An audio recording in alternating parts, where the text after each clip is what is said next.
minutes talking pints. We're over a drink. We have a civilised conversation with someone. We very often disagree, but we do it in a grown-up way. Come and join me on Faro. Hi there, it's Stephen and Anne.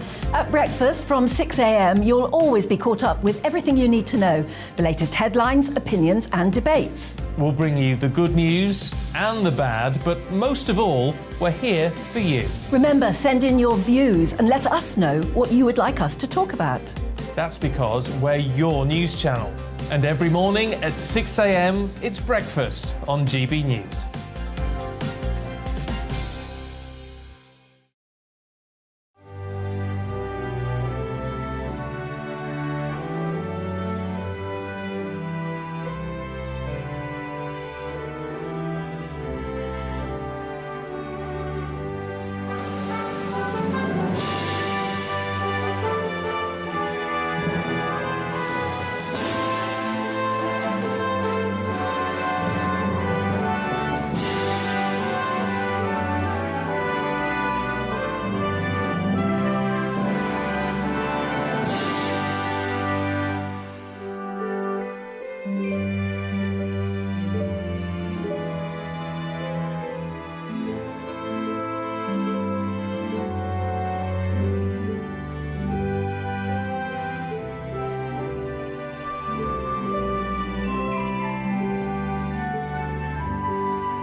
Liz Truss accuses Putin of sabre-rattling in her first speech on the world stage as Prime Minister. Good morning. It's 6 o'clock. It's Thursday, the 22nd of September. This is Breakfast on GB News with Stephen and Isabel. Here's what's leading the news this morning. Liz Truss has used a speech at the United Nations General Assembly to accuse Vladimir Putin of using force to justify what she called catastrophic failures. It comes ahead of a meeting of the UN Security Council focused on the situation in Ukraine. The Foreign Secretary, James Cleverly, will use the session to accuse his Russian counterpart of illegal land grabs and aggression. The Health Secretary will today lay out a plan to deal with the NHS backlog and ambulance waiting times. Access to GP appointments will be put at the centre of the new plan, and we'll be speaking to her just after 7 o'clock. And financial markets preparing for a sharp rise in interest rates ahead of a Bank of England decision today that could see the biggest rate hike in 33 years. So do get in touch, be part of the conversation. We are the People's Channel. We love to hear from you. You know the email address, you know the Twitter address. Get in touch.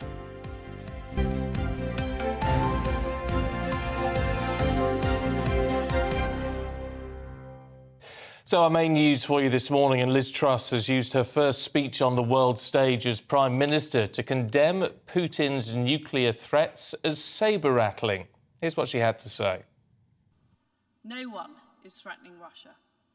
Yet as we meet here this evening, in Ukraine, barbarous weapons are being used to kill and maim people.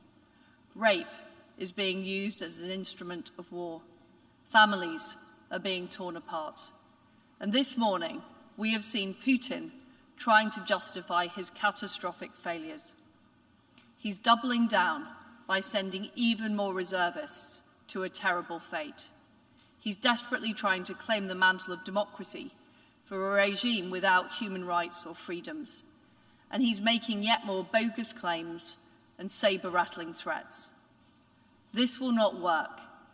The international alliance is strong, and Ukraine... Well, let's speak to our political editor, Darren McCaffrey. He's in New York for us and has this reaction. Well, the Prime Minister didn't pull any punches in a speech at the UN General Assembly last night, in which she said that President Putin was desperate and will be defeated in the war in Ukraine. It was the first speech at the UN General Assembly here in New York, and she said that this was going to be a decisive moment in the history of freedom and that 2022 would be the story of freedom fighting back. Really interestingly, this is part of the consistent line that we're seeing from the UK government. Liz Truss determined to prove that, following on from Boris Johnson, the UK will remain united in its support of Ukraine. She went on to say that the invasion had been a catastrophic failure and condemned the president for what she said were barbarous acts in the country. It was a widely, warmly received speech from Liz Truss, and it was echoed in many ways by some of the other speeches we heard at the United Nations yesterday, not least of all from Jens Stoltenberg, the NATO Secretary General, when he said that the answer is not to step down, but to stop supporting Ukraine. He said the answer, if anything, is to step up and to further support the country. All this followed, of course, Liz Truss' first bilateral meeting with the US President Joe Biden, again part of an effort to show a united front from the West when it comes to the war in Ukraine. Very much both leaders on the same page. Joe Biden insisting that the UK remains the strongest and oldest ally of the United States. In fact, a Downing Street spokesperson afterwards concluded that the pair both agreed to redouble their efforts to end the energy dependence on Russia and that they needed to find energy independence to ensure they didn't rely on authoritarianism when it comes to energy in the future. So what we're being painted is a very consistent picture from the UK government that effectively nothing has changed in the last couple of months, even though the government clearly has changed in Westminster. And this all is going to come ahead of the Foreign Minister, the new Foreign Minister, James Cleverly, who's going to be at the UN Security Council a little later on, alongside the Russian Foreign Minister. And again, being briefed out beforehand, a pretty tough message, it must be said, from the UK government. James Cleverly is going to set out how Russian forces continue to commit atrocities against Ukraine and violate international law, and that they need to be held accountable for it. Of course, the United Nations itself is all pretty impotent in regards to this, given the fact that Russia sits on that Security Council and has a veto. China, of course, has as well. But it is interesting as the Prime Minister now flies back to the United Kingdom. The focus here clearly has been on the war in Ukraine, but very much at home, the agenda will shift, won't it, to those interest rates decision we're expecting at midday today, and also to that key moment tomorrow, that fiscal event, and we're going to find out the substantial and rather controversial tax cuts that the government's going to embark on. Well, Darren is going to be talking to the new Foreign Secretary in New York after that UN Security Council meeting later on today. Well, in that meeting, the Foreign Secretary, James Cleverly, will accuse Russia of holding sham referendums in eastern areas of Ukraine. And joining us now from one of those areas in Kramatorsk in Donetsk is the journalist Stefan Weikart. Very warm welcome back to the programme. We spoke to you a great deal in the immediate aftermath of that invasion. Give us a sense of what's happening where you are, especially as you're expecting this sham referendum, as the international community describe it, to take place this weekend. Yeah, so I think people here in the streets are kind of like trying to get along with their lives. I mean, they are definitely paying attention to the news that came out yesterday from when Putin said about that they will have referendums held on the other side of the front line in the same region as we're in now. I mean, people are generally just also extremely worried about the possibility that there could be used different weapons, you know, that they're saber rattling with nuclear weapons. And in general, are people here also just concerned about daily life things, such as, for example, that they have many people are out work, increasing prices of electricity, and it's really hard to just get food on the table. Interesting that you mentioned that. Is it the case that people are more focused on day-to-day life than they are on these threats from Russia at the moment? They're just trying to get by. I think that generally, yes, I think that is the case. Where I am now, we are outside the Russian artillery distance, which means that we are in a little bit more safe area than if you travel 20 kilometers closer to the front line here. But there are still missiles hitting Kramatorsk. As recent as yesterday, there was 2 impacts in the evening. You could hear here from the apartment where I am. And but despite this, yes, people are a little bit more concerned about daily life. I mean, the missiles and the threat of having a missile dropped on your head is something that's been going on for the last several months now, right? That's a daily threat. But the idea that they cannot feed their children, they cannot, just simply cannot get by. That's something that people are talking a lot about. You have to understand that this area is an area where a lot of people, they just kind of supplement their income from their kitchen garden, that they don't really have a lot. And if the few money that they will earn on a job on the side is gone, then it's really, really difficult. What do you make of the nuclear threats that were being made by Putin yesterday? We heard President Biden saying nuclear war cannot be won and it should not be allowed to happen. The Ukrainian government, are they making preparations? Do you feel as though, you're prepared for the worst? I think the Ukrainian government, to some extent, is making preparations. For example, they're sending out these emergency messages to people's phones, which is like test messages to say, in case of extreme danger, we will get those messages. And that basically means like get down in a basement or something like that. We're getting them. I got 2 yesterday. I got one about a week ago. So, of course, it's something that the government is to some extent taking preparations for, but it is also, of course, really hard to prepare for this because we don't know, like, if Putin really is going to do something like this. And people, of course, on the street is saying, for example, where I am right now, is saying, well, yes, of course, it's extremely dangerous if something like that will happen. But on the other hand, like, we can get a Russian missile in our head at all time. So it's not like... it's really hard to see necessarily for people just in their daily life, see the big difference between getting a missile in their head and then a nuclear weapon because they think they're in danger at all times anyway. It's very difficult, isn't it, to try to work out how the international community is going to respond to this. I mean, we're getting very firm words at the UN, of course, but that doesn't necessarily mean that it's going to make any difference. I mean, the more the West does in terms of supplying weapons to Ukraine, the more Putin seems to be seeing that as a way to legitimise his further action. Yeah, that's definitely how it looks like. But we don't know, of course, whether his threat is going to be real. Like he did say in his speech that this is not a bluff, but we don't really know whether it's true or not. And we don't know, of course, what will be the Western response.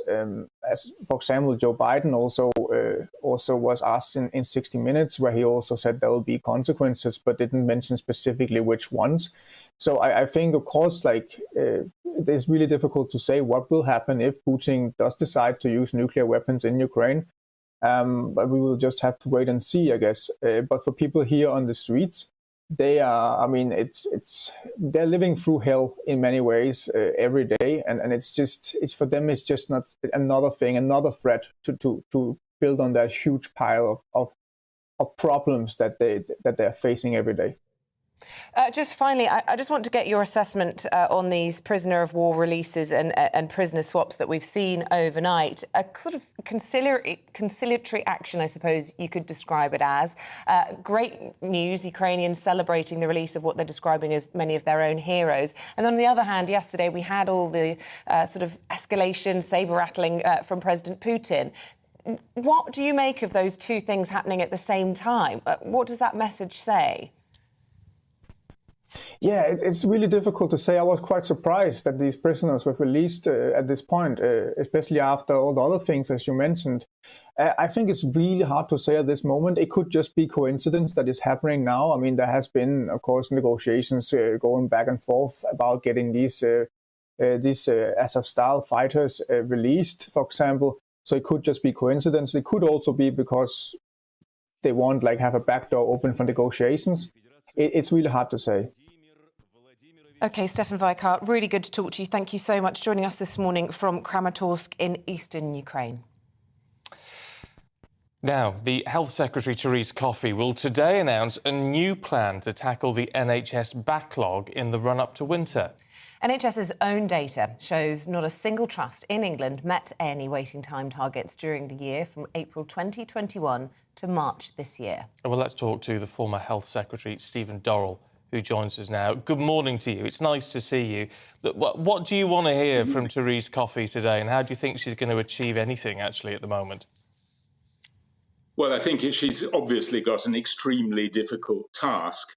The NHS responded heroically to the pandemic, but we've been left with very long waiting lists for planned care, very long delays for access to urgent and emergency care, both in hospital, as you mentioned, and also, of course, in primary care. So I think there's two things that I would put firmly on the agenda that I think this Health Secretary has to address. The first is that it simply isn't possible to bring the health service back into the kind of balance that we would all want to see without addressing funding questions. So I think people will be listening for that. And the second thing is to remember that the government is actually the new government is sending out mixed messages here. Because on the one hand, Therese Coffey quite rightly wants to address the pressures on the health service. At the same time, the wider government is downgrading its obesity strategy, which will lead to more heart disease, cardiovascular, diabetes cases. So on the one hand, it's reducing prevention interventions, and on the other hand, it's saying it's going to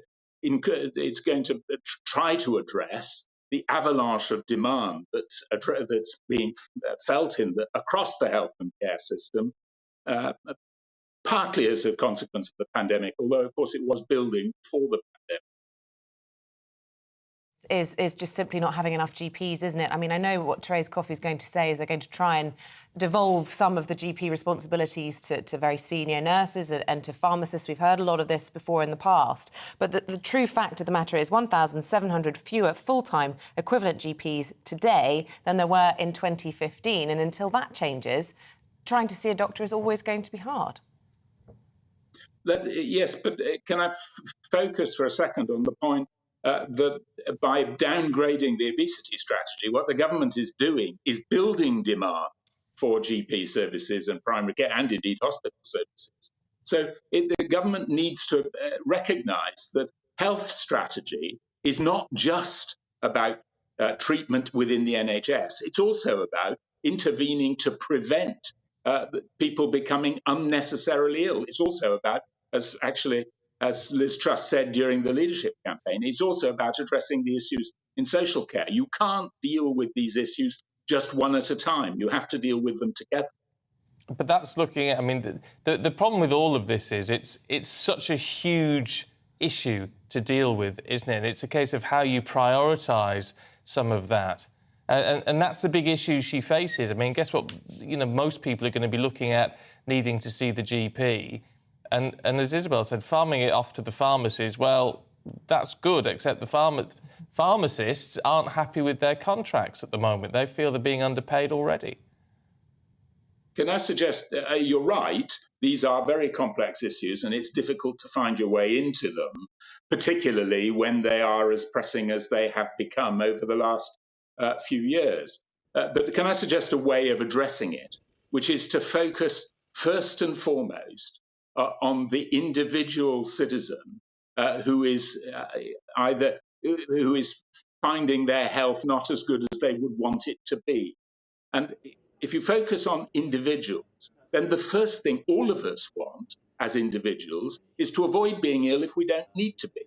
So if you focus first on prevention and then on early intervention and then on intervention in the community, rather than always starting with the very important issues in the hospital, you've got, I think, more chance of addressing health issues rather than just healthcare, or even worse, if I may say so, just hospital healthcare issues. It's the health of the individual citizen that should be our starting point. You said you'll be looking to see how all of these plans today will be funded. What are your own views on Liz Truss's plans, and indeed Therese Coffey's plans, to cut that hike to national insurance, which was obviously going to be focused towards social care and the NHS? Well, it's worth remembering, isn't it, that the national insurance increase was introduced by the Boris Johnson government specifically in order to meet the increasing demands on the health and social care system. So if the new government is going to abandon those tax increases, then it's clearly going to face a question how it's going to be able to afford, particularly against a background of rising inflation, to fund the health and social care system. I emphasise the two have to be looked at together, to fund them to meet demand. But I go back to the point.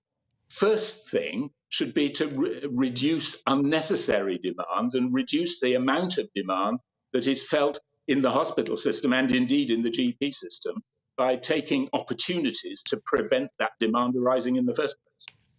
Stephen Dorrell, good to talk to you this morning. Thank you very much indeed. Appreciate it. What do you think about all of this? Get in touch, gbviews@gbnews.uk. Yeah, it would be lovely to see a doctor quickly, that's for sure. Everyone's agreed on that, aren't they? Yeah, but it's interesting. Stephen Dorrell makes some very good points about prevention and about looking at obesity and all these issues. But is there, do you feel that's the right way to move at the moment, or is that a bit big brother for you, telling us how we should live our lives? I'd love your take on that. It would certainly help the strain and the pressure on the NHS if we were all healthier. There's no two ways about it. And you can all be healthy without being told that you won't be taxed for unhealthy foods. But, let us know your thoughts. Get in touch this morning. As we say, Therese Coffey appearing on this programme in around 40 minutes' time. Let's bring you up to date with some of the other headlines at 19 minutes past 6.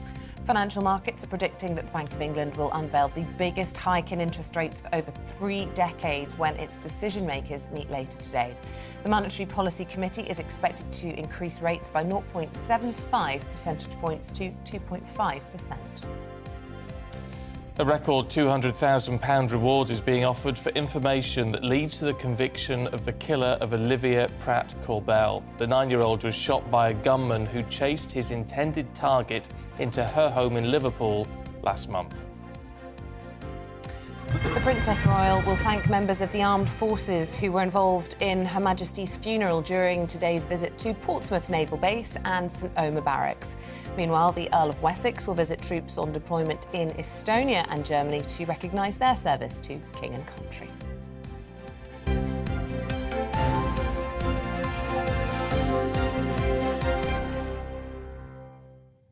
Interesting that they're thanking people already. Well, they're still in, of course, in mourning for another, till next Monday, isn't it? Earned a bit of a rest and a bit of private reflection before doing all of that, but we admire them, and certainly the Princess Royal, tireless, isn't she? She works non-stop, she really does. How do you feel about all of it, now that Monday has passed and we're sort of getting back to normal, as it were? I'm still in a bit of a daze. I don't know about you. I felt sad yesterday for the first time, really. I was in such a work bubble throughout all of it. It sort of only really hit me.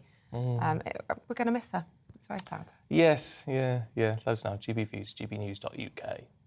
Now, as the cost of living crisis continues to bite, the government has announced it will cap energy bills for businesses from October the 1st, cutting that expected wholesale price in half. Well, tomorrow, the Chancellor, Kwasi Kwarteng, will deliver a mini-budget detailing a support package to tackle the cost of living crisis. Our reporter Anna Riley spoke to a butcher in Yorkshire about what economic support he needs. Pork sausages. Would you like thick or thin? Thin if I could be. Yes, certainly, no problem at all. Starkey's Family Butchers has been running for 42 years. They've weathered the BSE and foot and mouth crises, recessions and the COVID pandemic. But with the business's electricity bills soaring by $44,000 a year, combined with a 20% rise in the cost of goods, the owner fears for the future. I just can't understand how the government kept everybody working and going through COVID, and it prepared to let them go for the price of an electric bill. We were paying 17p a unit, it is now 68 pence a unit. Not only that, we've had the increase in the lard.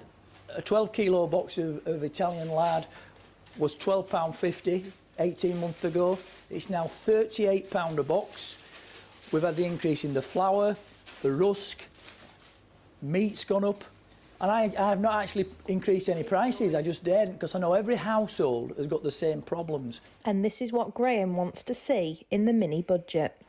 We're all snookered. It's an absolute nightmare at the moment, and I hope Liz Truss caps it at a reasonable price, but the only thing she can do for the businesses, in my opinion, is to cap the initial payment, maybe at 30p or something like that. It's still double, but it'll be a lot better than 68p.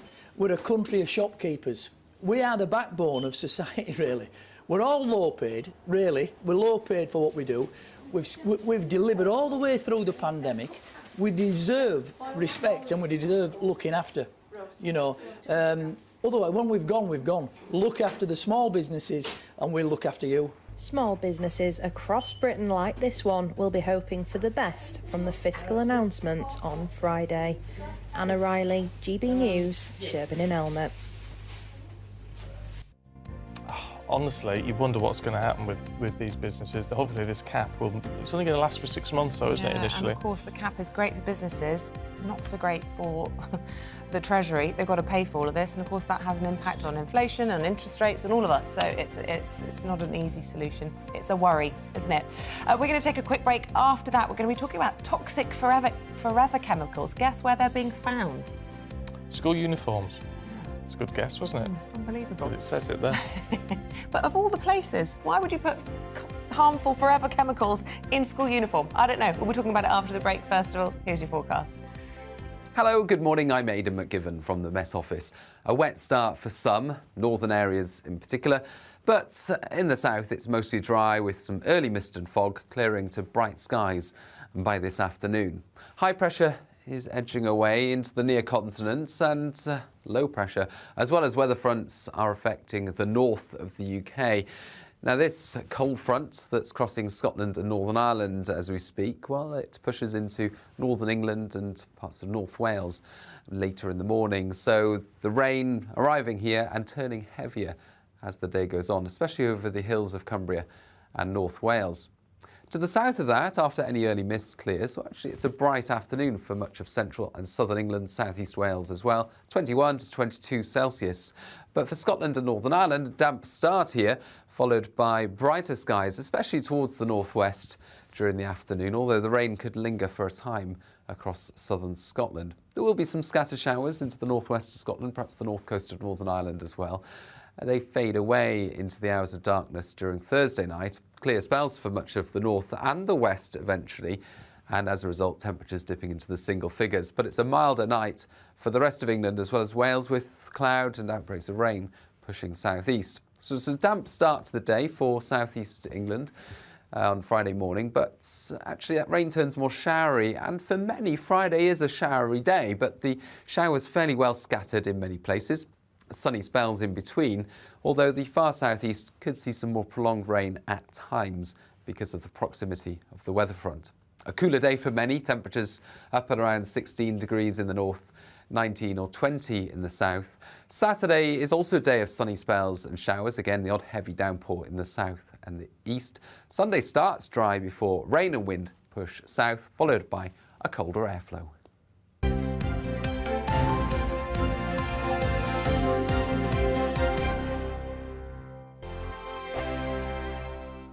We are GB News. And we'd like to say thank you To each and every one of you. for helping our great nation Find its voice. We're absolutely everywhere. across England, Scotland. Wales and Northern Ireland. On TV, on radio, and online. We're proud to be The People's Channel, Britain's news channel. On the Mark Steyn Show, we cover the stories a lot of people are scared even to mention. The stuff that really matters with some of the world's biggest thinkers. Now is his opportunity to kind of take the steering wheel of history. Break away from the flock at 8 o'clock on GB News with the Mark Steyn Show. Hello, I'm Esther McVeigh. And I'm Philip Davis. Whether you're watching or listening on TV, online or on radio, we handpick the latest stories, debates and expert opinions for your weekend. So whether that's politics, news or showbiz, we've got it covered. Join us every Saturday morning at 10 o'clock on GB News. Join my show Farage, 7 p.m. till 8 p.m. Monday through Thursday, and there you will get opinion, analysis, debate, and I'll cover stories that nobody else dares to touch. You've been cancelled. Join the club. Oh my goodness me. And then for the last 15 minutes, talking pints. We're over a drink. We have a civilised conversation with someone. We very often disagree, but we do it in a grown-up way. Come and join me on Farage. Hi there, it's Stephen and Anne. At breakfast from 6 a.m, you'll always be caught up with everything you need to know, the latest headlines, opinions and debates. We'll bring you the good news and the bad, but most of all, we're here for you. Remember, send in your views and let us know what you would like us to talk about. That's because we're your news channel, And every morning at 6 a.m, it's breakfast on GB News.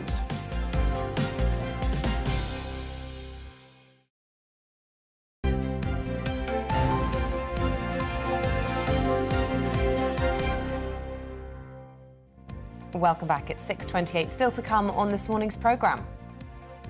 At 7 o'clock, we're going to hear from the Health Secretary, Therese Coffey, as she prepares to lay out her plan to tackle the NHS backlog. And Crimestoppers has offered its biggest ever reward for information that leads to the conviction of Olivia Pratt-Corbell's killer, and we'll be speaking to the charity at 7:45. Don't forget, love to hear from you. Yes. gbviews@gbnews.uk.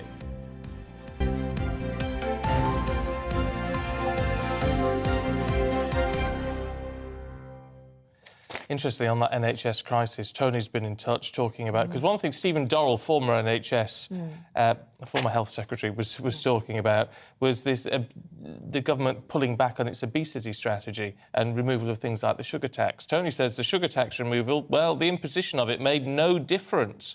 By removing it, fat people will get fatter, perhaps, but the prices will not reduce a more profitable company balance sheets. I don't know. I mean, I don't buy stuff with sugar in because I'm a type 1 diabetic. But I don't know if it did affect people. Did it affect how you were shopping? I just think it can never be right that healthy stuff costs more than unhealthy stuff. But, you know, what do I know? Stephen says, since 1992, the population of the UK has increased by 10 million. We've not built enough hospitals or recruited enough GPs to keep up with this increase. Think about schools, housing, transport infrastructure. We will never get on top of this. It can only get worse. Keep your thoughts coming in. We love to hear from you. Now, school uniforms could be linked to health problems in children, according to new research. Yeah, so if you're getting your kids dressed as you're listening to this, you might want to stop and have a little think about it all. We have heard from this latest report, which shows tests have shown items like blazers and shirts contain high levels of so-called forever chemicals. They're known as PFAS, which have been linked to cancer and infertility. Well, joining us now is Professor Graham Peasley, who led the study into polyfluoroalkyl substances and has been looking at its dangers. Good to see you this morning. Morning. What can you tell us about PFAS and where they're found in these uniforms? Sure. These are a class of chemicals. They're known to be persistent, so that's why they're called the forever chemicals. But they're also, many of them are bioaccumulative and toxic. So they're worrisome, and we have found them in all sorts of things in nature that they're unnatural. They're all man-made. And people use them in uniforms, the same reason we use them in cookware and in cosmetics, to make things waterproof or stain-resistant. So if you buy that uniform that says stain-resistant, it often, well, we found in over 75% of the cases we looked at, it had this chemical in the uniform. My goodness me. So I took a look at my children's uniform last night. I've got a little one in reception, I've got a little one in year 2, and I have bought materials that are breathable and sustainable. They're cotton. Yep. And, you know, you read the label and you check as a parent that they're nice quality for your children. You never imagine, I mean, I'm presuming they might get dipped then in these chemicals. It doesn't list it on there. You're saying if the words stain resistant are on there, that should be a red flag for parents. That's what we found in our study. It was limited to North America. We don't know about UK, but in North America, both Canada and the US, we found that all the labels that said stain resistant were fluorinated, and heavily so. And there were plenty that had some sort of stain offering, but they didn't say stain resistant. And some of those were, and some of those weren't. So it's very hard to tell from the label. The manufacturers aren't required to put in there, and it's not exactly dipping, but they're made with fabric that have been dipped. Exactly. And so you have this chemical, and often quite large amounts of it. And so we know that some of that chemical will come off. And so if you touch it with your fingers, or children touch everything, hand-to-mouth contact, or if it gets in the dust of the house and you then inhale the dust, all sorts of ways it can get inside you. My son sits and sucks his sleeve whilst he's watching the TV There you go. after school. I Absolutely. mean, horrifying. But if you say it's already used in things like cookware and makeup, isn't that actually a point of more concern? Oh, absolutely. We put out a paper on makeup last year, and that was very, very concerning to a lot of people. It was only the stain resistance or the forever wear, but not only is it concerning to the wearer, but these chemicals last forever. So you know that the uniform is not just going to be for your children, but they eventually will be end of life, and it'll go into a waste receptacle somewhere. And that 100% of the chemical will come off over a few years there, and then it'll get into the groundwater, and we all drink it. So it's not just the immediate threat to people who wear it, but it's the use of this chemical in general that is getting into the environment. And so in For example, the UK, we all have it in the blood. And this chemical is man-made, but it's there at about 5 parts per billion in your blood, simply because we used it in all sorts of products. And this is just the latest round that we've found. Who would have thought they'd put it in children's products? And not only that, products that you were required to wear.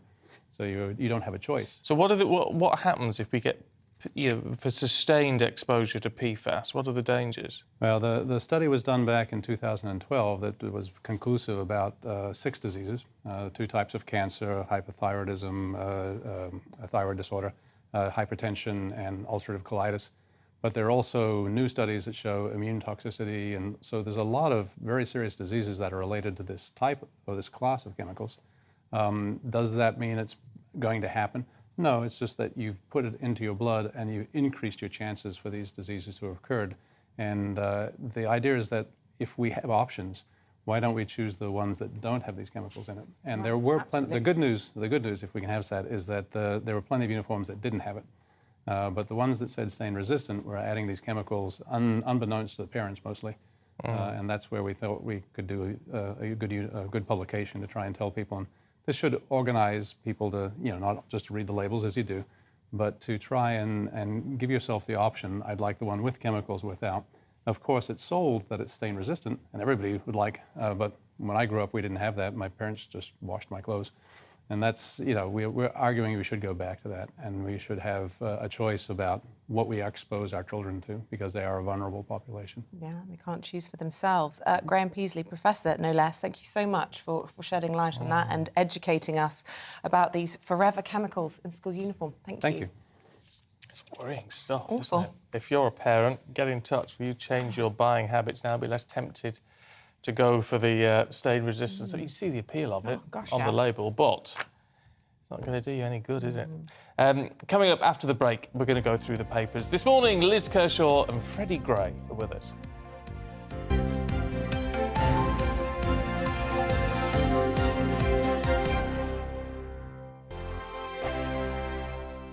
We are GB News. And we'd like to say thank you To each and every one of you. for helping our great nation Find its voice. We're absolutely everywhere. across England, Scotland, Wales and Northern Ireland. On TV, on radio and online. We're proud to be The People's Channel, Britain's news channel.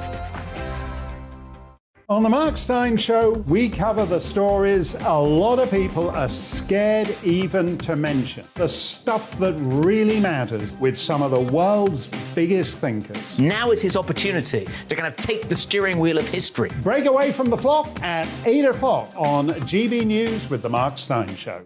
Hello, I'm Esther McVeigh. And I'm Philip Davis. Whether you're watching or listening on TV, online or on radio, we handpick the latest stories, debates and expert opinions for your weekend. So whether that's politics, news or showbiz, we've got it covered. Join us every Saturday morning at 10 o'clock on GB News. Join my show Farage, 7 p.m. till 8 p.m. Monday through Thursday, and there you will get opinion, analysis, debate, and I'll cover stories that nobody else dares to touch. You've been cancelled. Join the club. Oh my goodness me. And then for the last 15 minutes, talking pints. We're over a drink. We have a civilised conversation with someone. We very often disagree, but we do it in a grown-up way. Come and join me on Farage. Hi there, it's Stephen and Anne.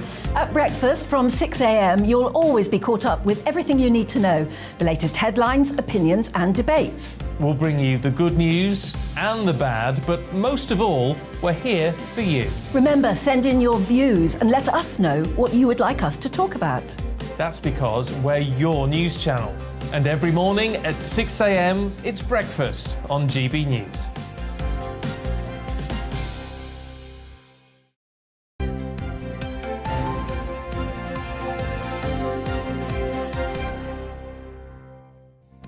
Welcome back at 6:37. Let's bring you up to date on the latest. What time? What time is it? 6:37. We're going to bring you up to date with the latest headlines this morning. All GP patients in England will be offered an appointment for non-urgent needs within 2 weeks. That's under new plans to try and help improve access to care. The Health and Social Care Secretary will also outline plans for patients to be able to look at how local surgeries are performing compared to each other. Therese Coffey will outline the plan in the House of Commons today, and she'll be speaking to us just after 7 this morning.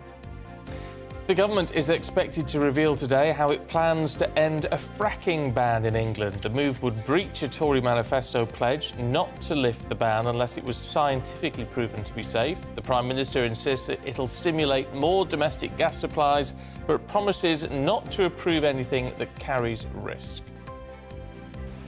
The inquest into the death of a woman with an acute dairy allergy who died after eating a Pret-a-Manger vegan wrap is due to conclude this morning. Celia Marsh died in 2017 after the coconut yoghurt used as dressing is thought to have had traces of milk in it. An inquest heard the woman avoided all dairy products following a near-fatal allergic reaction a few months earlier, in which she needed 15 shots of adrenaline.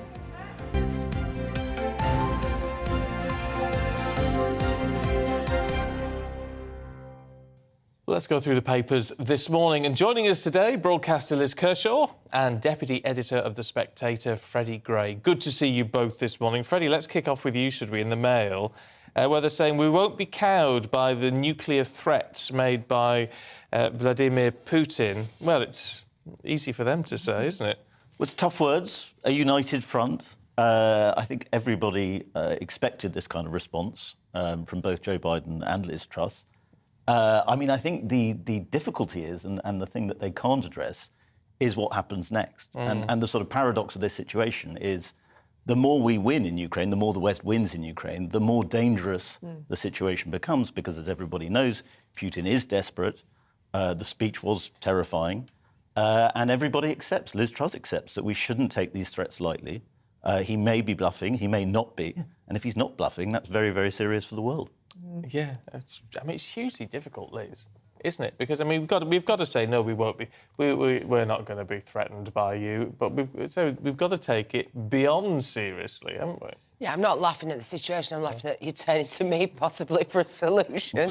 A bit of common sense northern solution, Liz. OK, well, it's interesting to read in the last couple of days about conscription, basically, in Russia, a sign of desperation to replenish his forces, and the fact that young men are buying one-way tickets out of Russia, or trying to, while there's a supply and before they close the borders. And also there's been actual rioting, which is very brave in Russia, to protest in the streets. But what it all adds up to, as Freddie was alluding to, is Putin being cornered and possibly feeling that he's being humiliated because his vast military might has come unstuck, and Ukraine is regaining ground and cutting off supplies and winning. And the more that happens, we all know what a bully's like, even in the playground. If you humiliate a bully, they'll go away, rally their resources and come back even more violently and outrageously. So how do you deal with a man who's possibly terminally ill, nothing to lose, clearly insane, and not rational? It's extremely frightening. I thought it was very interesting, Freddie, to see yesterday Russians voting with their feet, getting in their car, trying to get over the Finnish border, pictures of them being completely blocked up there, one-way flights out of Moscow completely booked up for days now, protests right across 30 cities in the country. They're not happy at the thought of anyone with sort of military experience being conscripted now, and they're not happy with the war.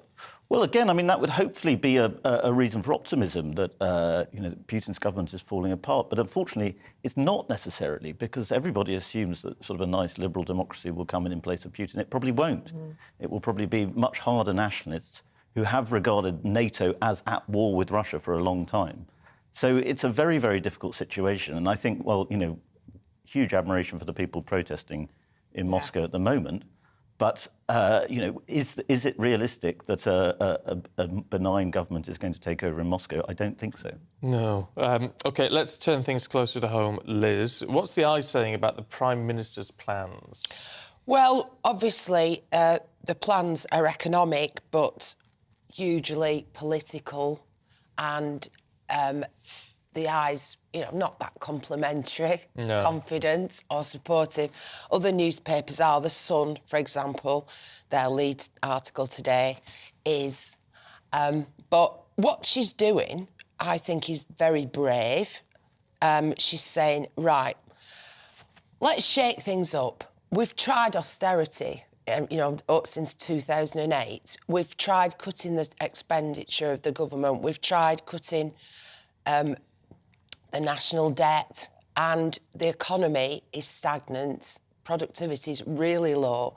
What we need in order to provide the public services that we want is more money into the Treasury, more tax. We need to really get this economy cranked up, and her advisors and allies in the cabinet feel that the way to do that is to kind of spend your way out of it. So put more money in people's pockets by taking away the national insurance hike that Rishi Sunak introduced, and encouraging business by reversing the corporation, or rather not introducing the proposed hike in corporation tax.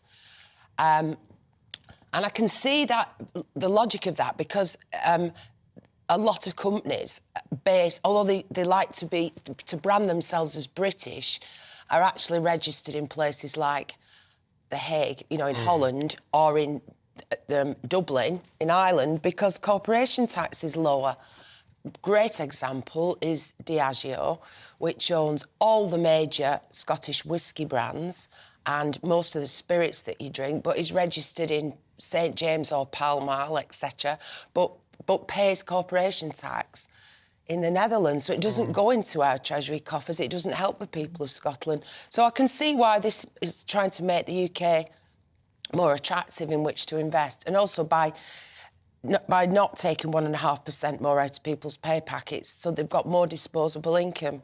At the same time, as we've discussed before, you've got the Bank of England raising interest rates, which affect people with a mortgage or a credit card or a loan.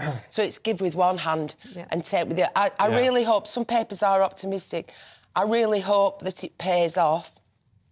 I really admire her for sticking to her guns and trying something different. It is, but the eye's right then. It is a gamble. Oh, it's definitely a gamble, because she's increasing government borrowing at a time when because interest rates are rising, it's becoming more expensive to borrow, but also when the pound is tanking. And borrowing more to pay for an extraordinarily expensive energy strategy that we're only really beginning to see the details of, Freddie. And the idea that it's going to potentially cost 2 times the amount that furlough cost, and that's assuming it's only for 6 months for business and for domestic for 2 years. I mean, who knows where it's going to go? Well, there's a lot of guesswork on the energy costs, because, of course, we don't know what the price of gas will be in a few months' time. But I think the thing that strikes me is that even among the Tory party, Liz is quite right to say some of the papers are optimistic, but even among the Tory party, there's sort of palpable sense of doom about everything. And, even among sort of people who supported Truss, there's not really any certainty about this agenda.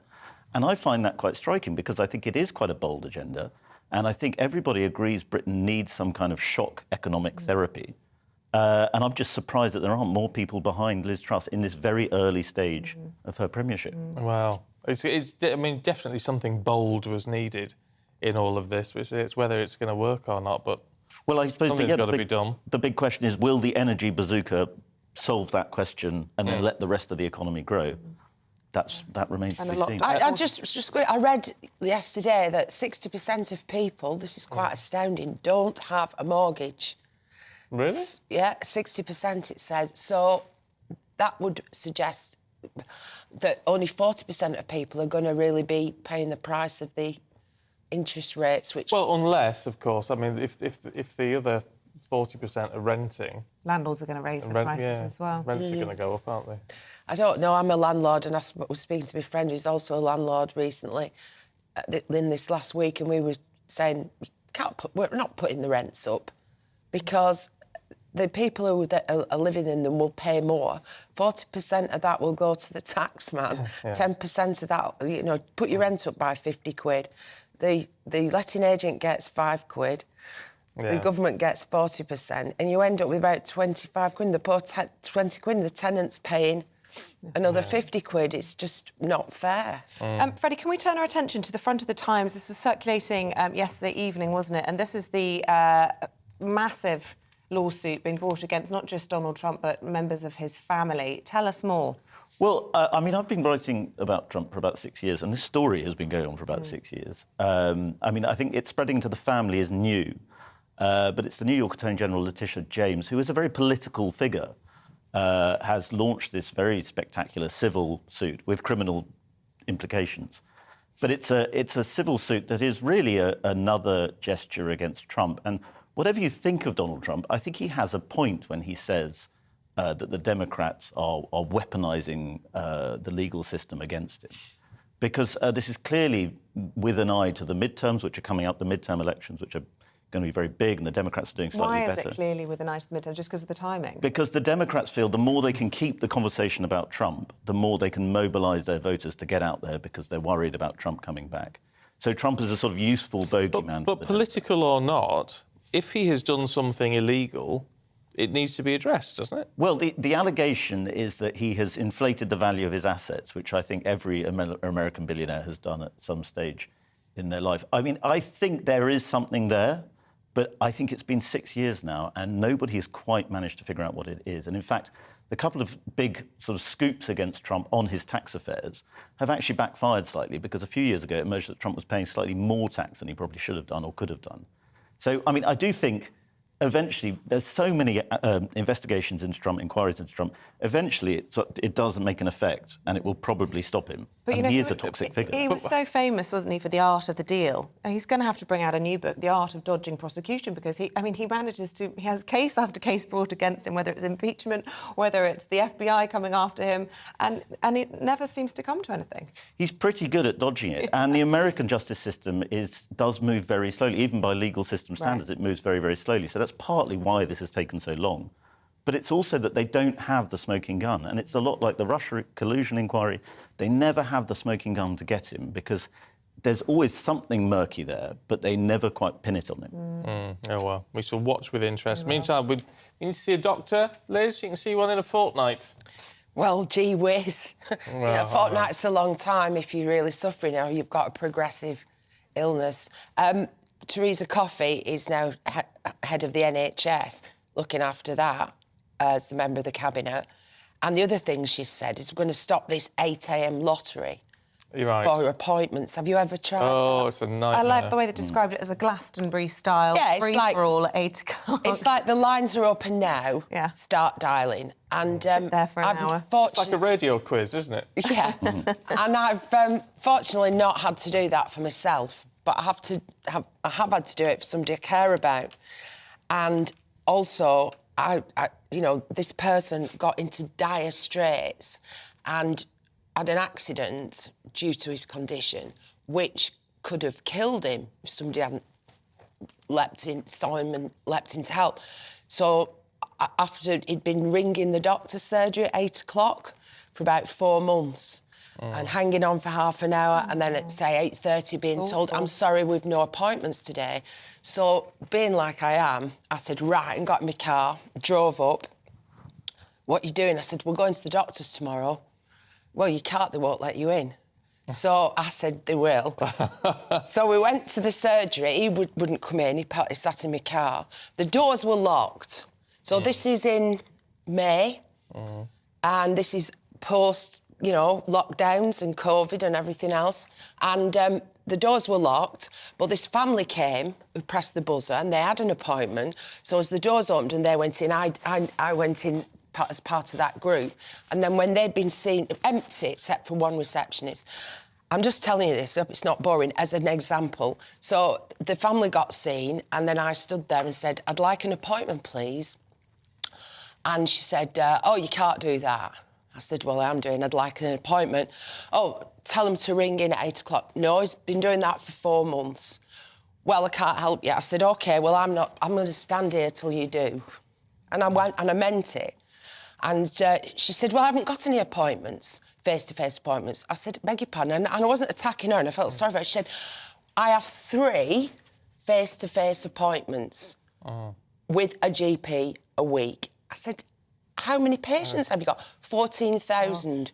So I said, why is that? So she went, I have to tell you, these GPs don't want to work. She said they don't come in. So in the end, she kindly gave me, she said, all right, I'll give you one of these appointments. And this person was able to go and see a doctor. And following that, they've had talks with the doctor, they've been fully examined, they've had tests, they've got the right medication, they're having talking therapy, different person. But if you're not that confident pushy. or bullshit or pushy, then you don't get anywhere. there's a guy in the papers yesterday who used to be an NHS executive whose wife died waiting for an appointment.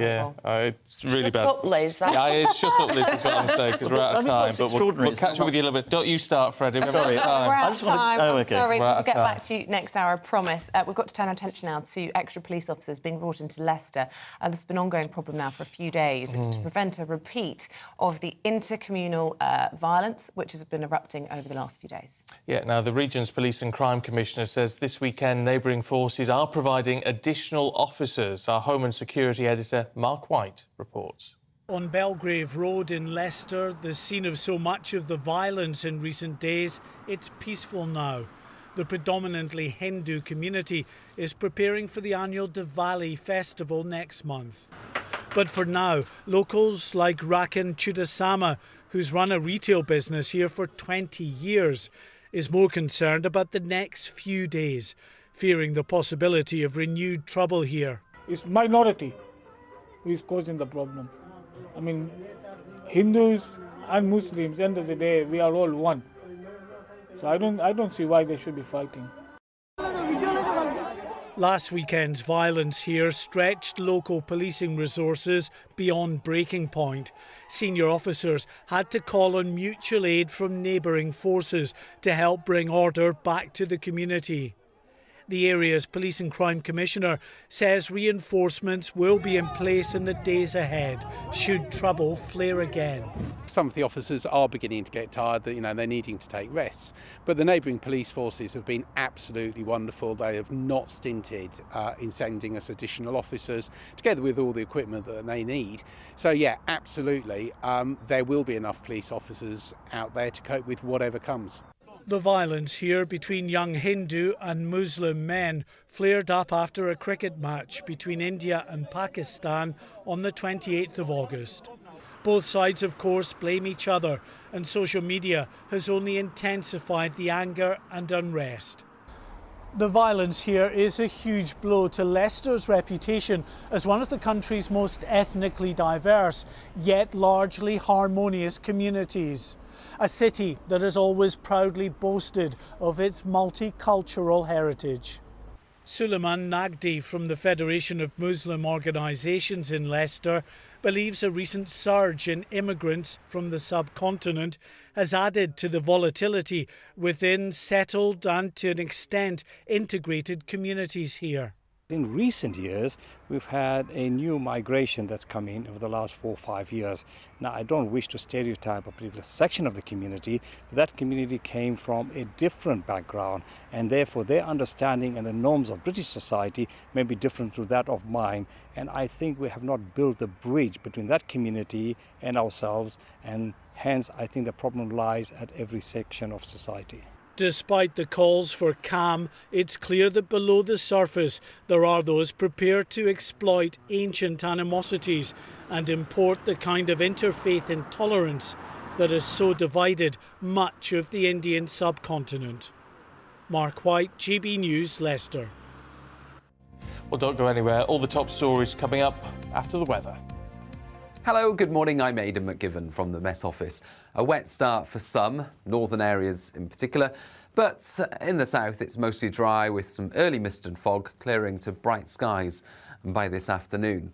High pressure is edging away into the near continent and low pressure, as well as weather fronts, are affecting the north of the UK. Now, this cold front that's crossing Scotland and Northern Ireland as we speak, well, it pushes into northern England and parts of North Wales later in the morning. So the rain arriving here and turning heavier as the day goes on, especially over the hills of Cumbria and North Wales. To the south of that, after any early mist clears, well, actually it's a bright afternoon for much of central and southern England, southeast Wales as well, 21 to 22 Celsius. But for Scotland and Northern Ireland, a damp start here, followed by brighter skies, especially towards the northwest during the afternoon, although the rain could linger for a time across southern Scotland. There will be some scattered showers into the northwest of Scotland, perhaps the north coast of Northern Ireland as well. They fade away into the hours of darkness during Thursday night. Clear spells for much of the north and the west eventually, and as a result, temperatures dipping into the single figures. But it's a milder night for the rest of England as well as Wales, with cloud and outbreaks of rain pushing southeast. So it's a damp start to the day for southeast England on Friday morning, but actually that rain turns more showery, and for many Friday is a showery day, but the showers fairly well scattered in many places. Sunny spells in between, although the far southeast could see some more prolonged rain at times because of the proximity of the weather front. A cooler day for many, temperatures up at around 16 degrees in the north, 19 or 20 in the south. Saturday is also a day of sunny spells and showers, again the odd heavy downpour in the south and the east. Sunday starts dry before rain and wind push south, followed by a colder airflow. It's a big week for the economy, with likely interest rate rises and a raft of government announcements. On Friday, Newbie Chancellor Kwasi Kwarteng unveils a mini budget that will be anything but mini, as ministers move to help millions of cash-strapped households cope with spiralling utility bills. Join us on GB News from tomorrow morning and throughout the day for all the sharpest news, views and insights into what this vital budget statement means for you and your family on GB News, Britain's news channel.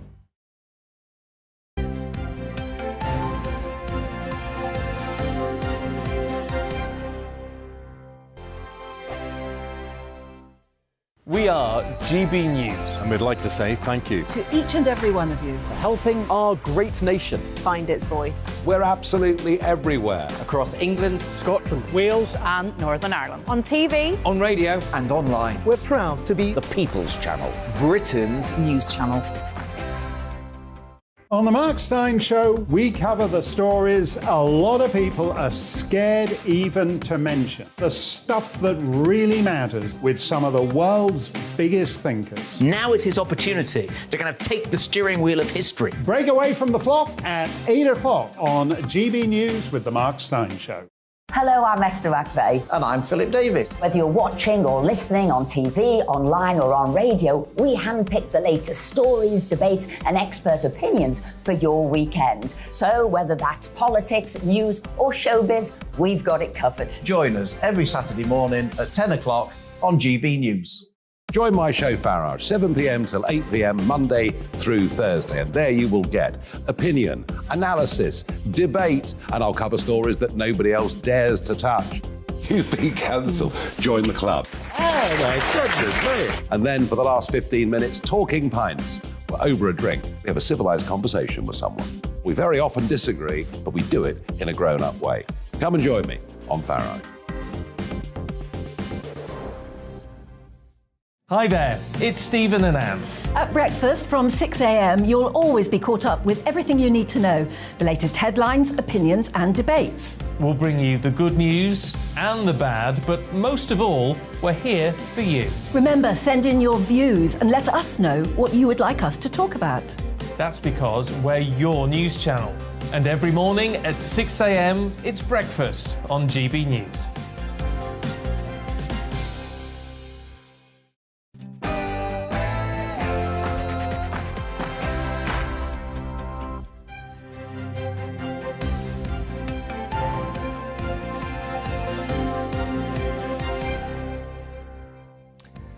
Liz Truss accuses Putin of sabre-rattling in her first speech on the world stage as Prime Minister. Very good morning. It's 7:01. It's Thursday, the 22nd of September. You're watching and listening to Breakfast on GB News with Stephen and Isabel. Well, here's what's leading the news for you this morning. And Liz Truss has used a speech at the UN General Assembly to accuse Vladimir Putin of using force to justify what she called catastrophic failures. It comes ahead of a meeting of the UN Security Council today, focused on the situation in Ukraine. The Foreign Secretary, James Cleverly, will use the session to accuse his Russian counterpart of illegal land grabs and aggression. The Health Secretary will today lay out a plan to deal with the NHS backlog and ambulance waiting times. We'll speak to Therese Coffey in about 10 minutes. And financial markets are preparing for a sharp rise in interest rates today ahead of a Bank of England decision that could see the biggest rate hike in 33 years. As ever, we'd love to hear from you. You know how to get in touch. GBviews at gbnews. Just think about it then. You know, GBviews, but he doesn't. GBviews at gbnews.uk. Send us your thoughts. We'll go through them in a little while.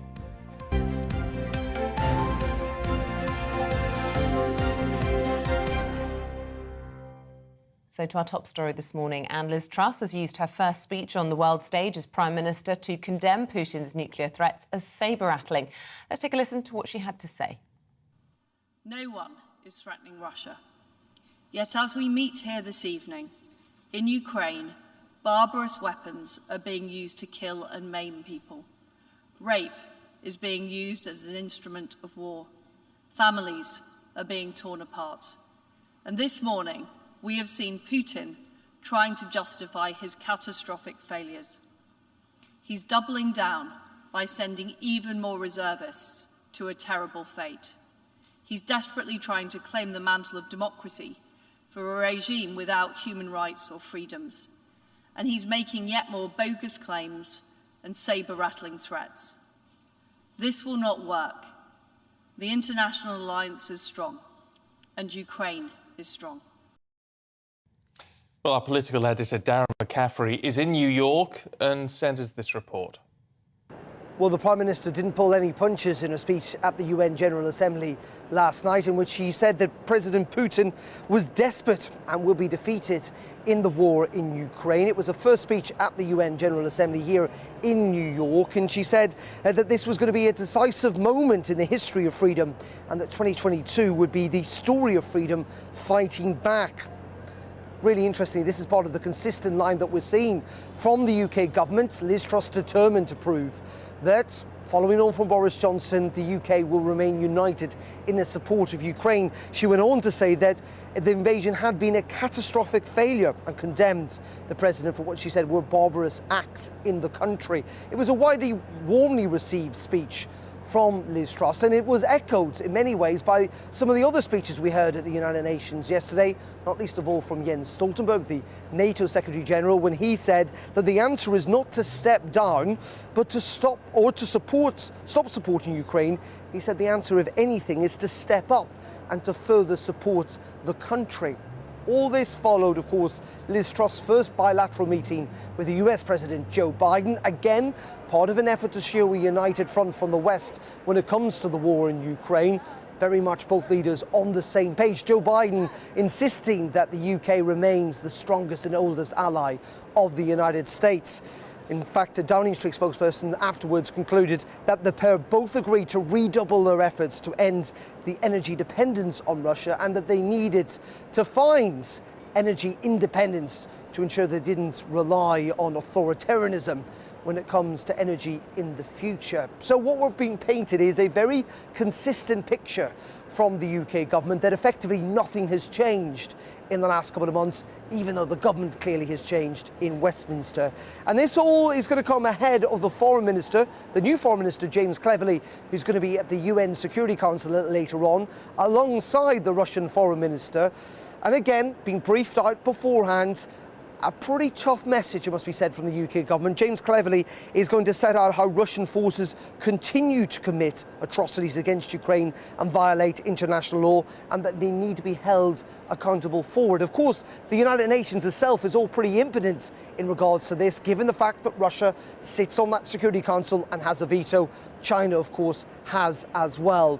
But it is interesting as the Prime Minister now flies back to the United Kingdom. The focus here clearly has been on the war in Ukraine, but very much at home, the agenda will shift, won't it, to those interest rates decision we're expecting at midday today, and also to that key moment tomorrow, that fiscal event, and we're going to find out the substantial and rather controversial tax cuts that the government's going to embark on. Darren McCaffrey there, and we're going to be back on that issue in just a few minutes. But we're breaking away because the new Health Secretary, Therese Coffey, will today announce a new plan for NHS England, which she hopes will ease the health service backlog. And she joins us now. Good morning, Therese. It's lovely to see you, as always. Look, the NHS, no one doubts, is in dire need of some help at the moment. What are your plans? Well, my top priority that I set out in our plan for patients is patients, and I'm covering in a variety of ways the things where patients rely most on access to the NHS, and that's actually through primary care. And that's why I've set out a clear expectation that when people phone up the surgery, first of all they get through, but also that they also can get an appointment certainly within a fortnight, and for urgent cases, which many GPs are already brilliant at doing, getting that same day appointment so they can immediately get access to the care that they desperately need. Common sense, lots of people will think this sounds brilliant, but how on earth do you magic up and make free more appointments when we have this shortfall of GPs and we know that funding is tight? Well, one of the first things that we're doing is literally going through the data. Just over a week ago, we managed to get out of NHS Digital this performance by practice, and that shows a huge variation. So one of the things that I want to do is to not be prescriptive with GPs in how they interact with their patients, but to make sure that those service levels or expectations are met, and we want to work on a local NHS level to make sure that those practices that aren't meeting that expectation of patients being able to see a GP within 2 weeks, how we can help them do that. Now, there's a number of different ways that we're already signalling that we're doing this. One will be changing the funding rules so they can start to recruit more of some of the support staff, or indeed people like GP associates, to free up some of the time that GPs have so they can spend their appointments particularly focused on caring for patients, which is the thing they do best. But more broadly, I think this is about making sure that we have greater publication of data so that patients can be informed. So whether that's thinking about what is happening in their local practice, of course, not everybody can just choose or wants to go to a different GP. That's why it's that combination of working together in order to make sure that, as I say, when patients need the NHS, they can rely on it with confidence. And that's what I'm going to be doing. I'm to be the champion for patients and making sure that we work together right across the health and social care environment. And that's critical too, as I'm conscious that while we've had a national emergency with COVID and the NHS and care has got us through that for people who are particularly vulnerable, that national emergency is still continuing and it necessitates a national endeavour.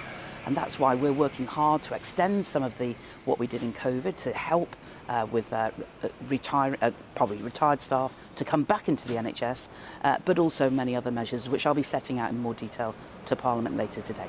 We were talking to one of your predecessors earlier on, Stephen Dorrell, and he said the issue that you've got to get to grips with part of this is you can't do any of it without significant increases in funding. And I know one of the things you've put forward is putting the weight of some issues onto pharmacies and community pharmacies. But again, they've complained about their contracts and the lack of funding for a very long time now. So this is going to involve cash, isn't it? Cold, hard cash. The NHS has had a substantial increase in funding. That is why they're starting to recover in terms of the backlogs and getting on with elective surgery. It's why we're already building diagnostic centres.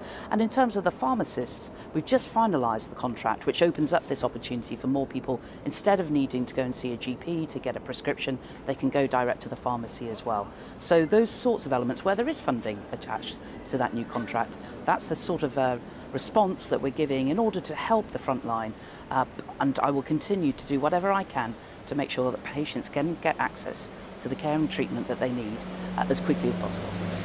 Stephen was referring to Stephen Dorrell, former Health Secretary there, and he was also saying to us this morning, Therese Coffey, that one of the best ways to deal with this problem is to try and ensure that people stay well in the first place. And he argued that the downgrading of your obesity strategy at a time when there is unbelievable pressure on the health service is a mistake. Will you be looking again at that? Well, in terms of thinking about prevention, and of course people not needing to turn to the NHS in the first place, of course that's an important part of our plan. A lot of this is building on existing NHS plans already, and indeed government strategies that are in place already. But we want to be in a case where people are turning to the NHS for help, the focus at the moment, my ABCD, ambulances, backlogs, care, doctors and dentists. The reason for doing that is because that is where we're still seeing major challenges, whether in terms of access to care homes, people being discharged from hospitals in order to free up space for new patients coming in and getting ambulances back on the road. So that's why I'm focusing in particular on this, considering for this winter, but also building up sustainability and resilience for the future. Just a quick thought. How soon can we see change? Will we see changes, do you think?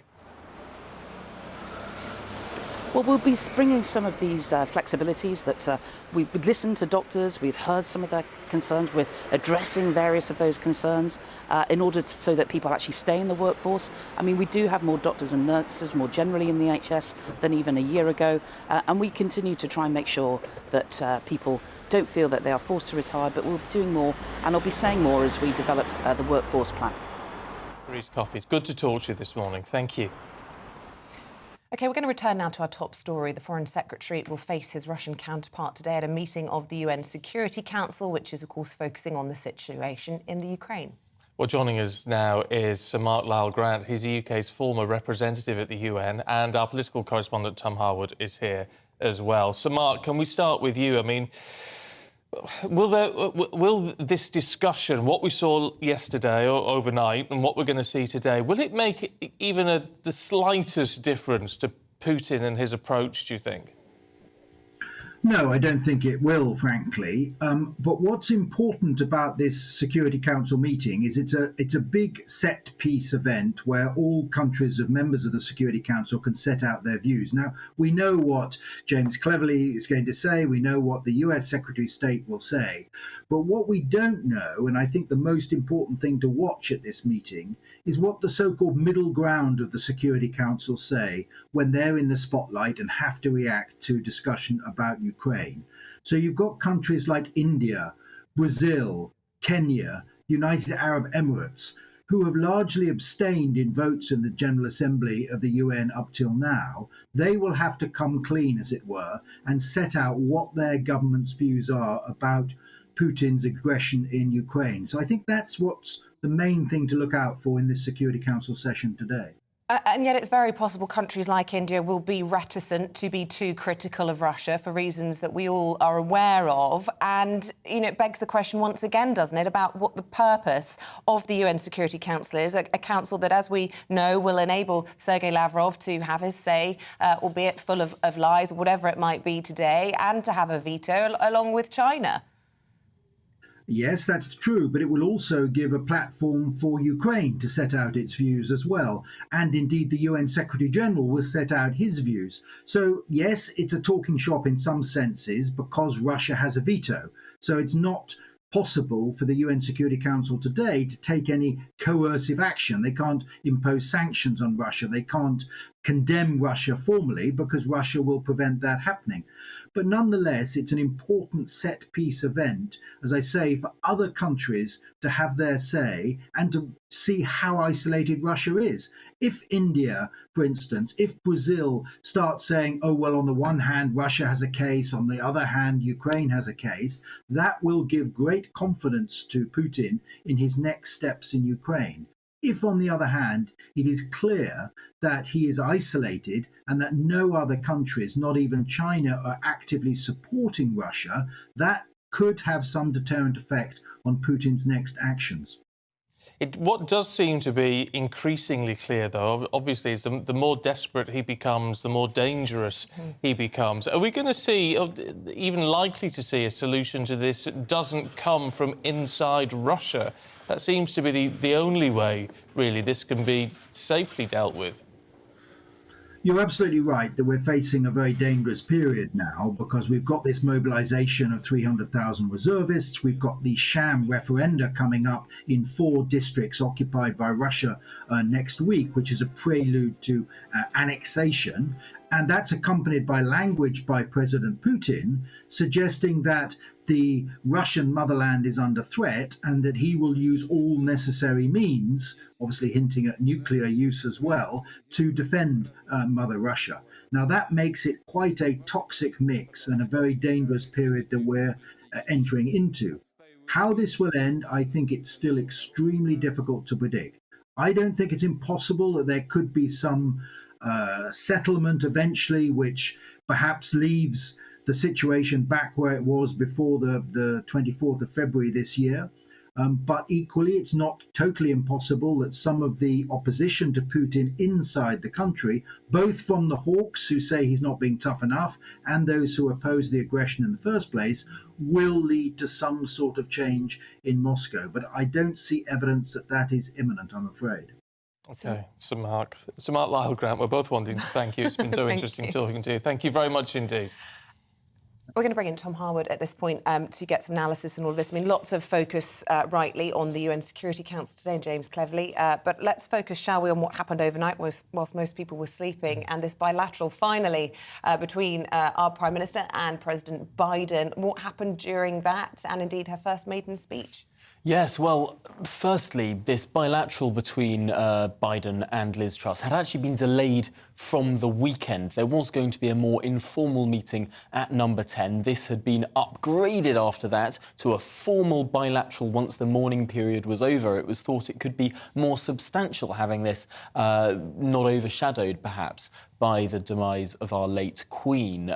However, I don't think there was any big breakthrough moment in this. Perhaps it wasn't expected that there would be. There were understandings about peace in Northern Ireland. There were understandings about maintaining the Western coalition, the democratic coalition against authoritarianism. But no big announcement. I suppose we weren't expecting one. However, this is about the forging of a new relationship, and it's very early stages. However, in her big set-piece speech to world leaders at the UN General Assembly, this was Liz Truss's opportunity to introduce herself to the global community, really. And she said in terms that she wanted to lead a new Britain for a new age. And this is a really significant moment, almost saying that the new Carolean age that we're living in now, the end of the Elizabethan era, this is the chance for perhaps some renewal, some national renewal, a new era for the country, focusing on growth and also, crucially, at the UN, focusing on creating those democratic coalitions to stand as a bulwark against authoritarianism. That's one of her big missions. OK, we'll stay where you are. We'll come back to you because we want to involve you in the next conversation as well. But for now, thank you very much, Tom. Yes, let's talk energy, should we? Fracking, to be precise. It's a controversial issue and has been for some time, but the Prime Minister could lift a ban on fracking today to boost domestic energy supply. Let's talk to the Director of UK Onshore Oil and Gas, Charles McAllister, who's here. Good to see you. Good morning. Is this a welcome move if it should happen? Absolutely. So every single measurable metric overwhelmingly supports the case for lifting the moratorium on fracking, and we're likely to see that today in a written ministerial statement which will void the 2019 written ministerial statement which introduced the moratorium. But again, I need to see the detail of what it says, because we've been really clear. If the government were to just lift the moratorium and not give comprehensive policy support, but has there been, I mean, the reason the moratorium was put in place was that there were concerns about what was happening with fracking and tremors and all the rest of it. Right. Has there been any more information, any more research that says, actually, no, that isn't going to be the case? OK, 2 points on that. So the British Geological Survey was commissioned to do a report exactly answering that question, so I don't want to prejudge that. That's supposed to be back this week, is it not? It will likely be released today. I'm assuming that it will be released as part of the written ministerial statement. But our view has always been that the moratorium should never have been introduced in the first place. There isn't a safety concern here. We have always maintained we can develop shale gas safely and environmentally sensitively. OK, well, what do you make then of the comments from the UK founder of Quadrilla? And they were responsible for drilling the UK's first wells in Lancashire. He said that removing this moratorium would be a merely political gesture.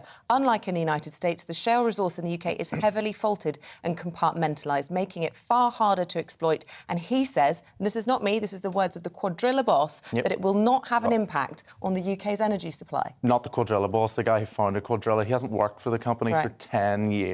OK, his comments in it are totally contradictory.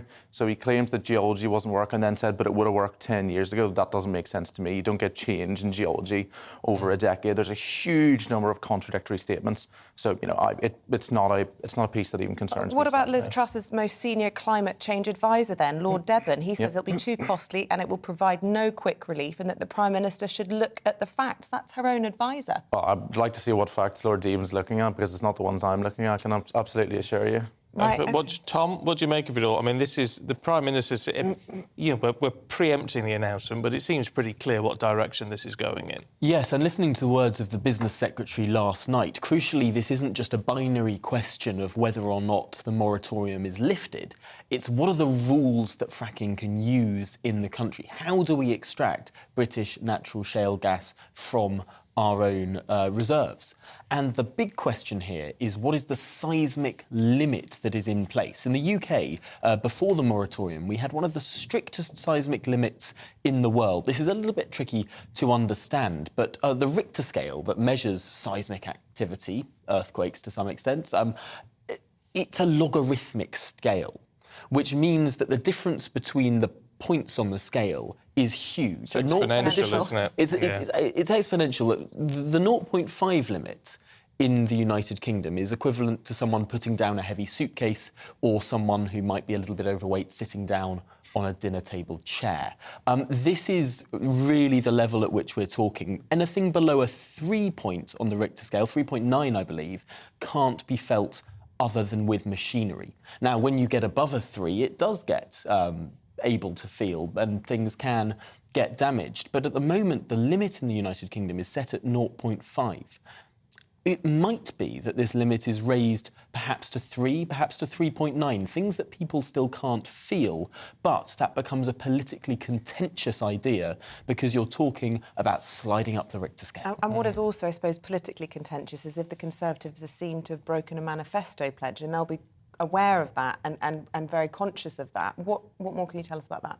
The manifesto was fairly clear on this, that they would maintain the moratorium on fracking, the moratorium that was imposed just slightly before the general election, perhaps for electoral reasons, unless there was new scientific evidence. Now, that's a bit of a get-out clause, because we are expecting to see more scientific evidence commissioned by the government talking around this, and it does seem that this will allow a certain liberalisation in this sector. Just very quickly, Charles, if this is all given the go-ahead, and we know some work has been all done already, how quickly could we see supplies?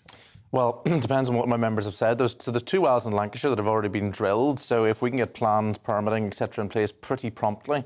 iGas Energy, one of my members, have said they could get gas flowing in 12 to 18 months. I think a really important point here is, you see, in terms of delivering units of energy per acre per year, so energy over space and time, if you like, fracking's the best technology in the UK, no question. OK. Charles McAllister, really good to talk to you. Thank you very much indeed. If you've got any thoughts on that... Let us know, because it's such a complex issue, isn't it? And we all want that quick fix. Let us know what you think. We're going to be talking sport after the break. We'll see you in a moment.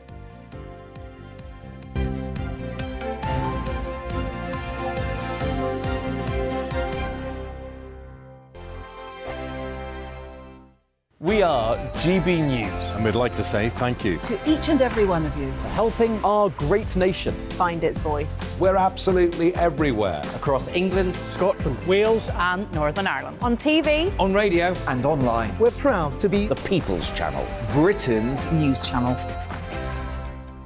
On the Mark Steyn Show, we cover the stories a lot of people are scared even to mention. The stuff that really matters, with some of the world's biggest thinkers. Now is his opportunity to kind of take the steering wheel of history. Break away from the flop at 8 o'clock on GB News with the Mark Steyn Show. Hello, I'm Esther McVeigh. And I'm Philip Davis. Whether you're watching or listening on TV, online or on radio, we handpick the latest stories, debates and expert opinions for your weekend. So whether that's politics, news or showbiz, we've got it covered. Join us every Saturday morning at 10 o'clock on GB News. Join my show Farage, 7 p.m. till 8 p.m. Monday through Thursday, and there you will get opinion, analysis, debate, and I'll cover stories that nobody else dares to touch. You've been cancelled. Join the club. Oh my goodness me. And then for the last 15 minutes, talking pints. We're over a drink. We have a civilised conversation with someone. We very often disagree, but we do it in a grown-up way. Come and join me on Farage. Hi there, it's Stephen and Anne. At breakfast from 6 a.m, you'll always be caught up with everything you need to know, the latest headlines, opinions and debates. We'll bring you the good news and the bad, but most of all, we're here for you. Remember, send in your views and let us know what you would like us to talk about. That's because we're your news channel. And every morning at 6 a.m, it's breakfast on GB News.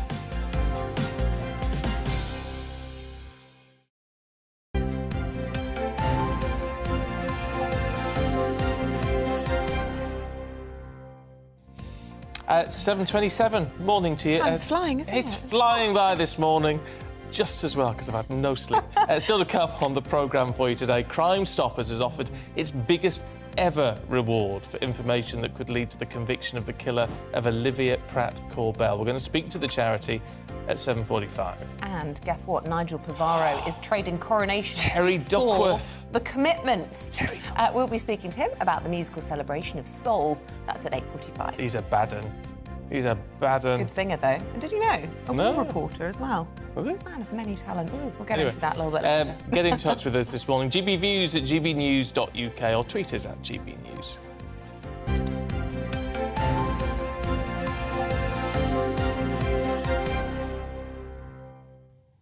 Right, Paul Coit joins us now to discuss the latest sports stories. And The thing you were most looking forward to all day, haven't you? Fashion events. Fashion events, fashion, I do that. Well, I mean, I was discussing Roger Federer with you the other day about the cardigan that Roger was wearing at Wimbledon about 10 years ago. Obviously, I'm completely up to date, because it's just that it's coming round again.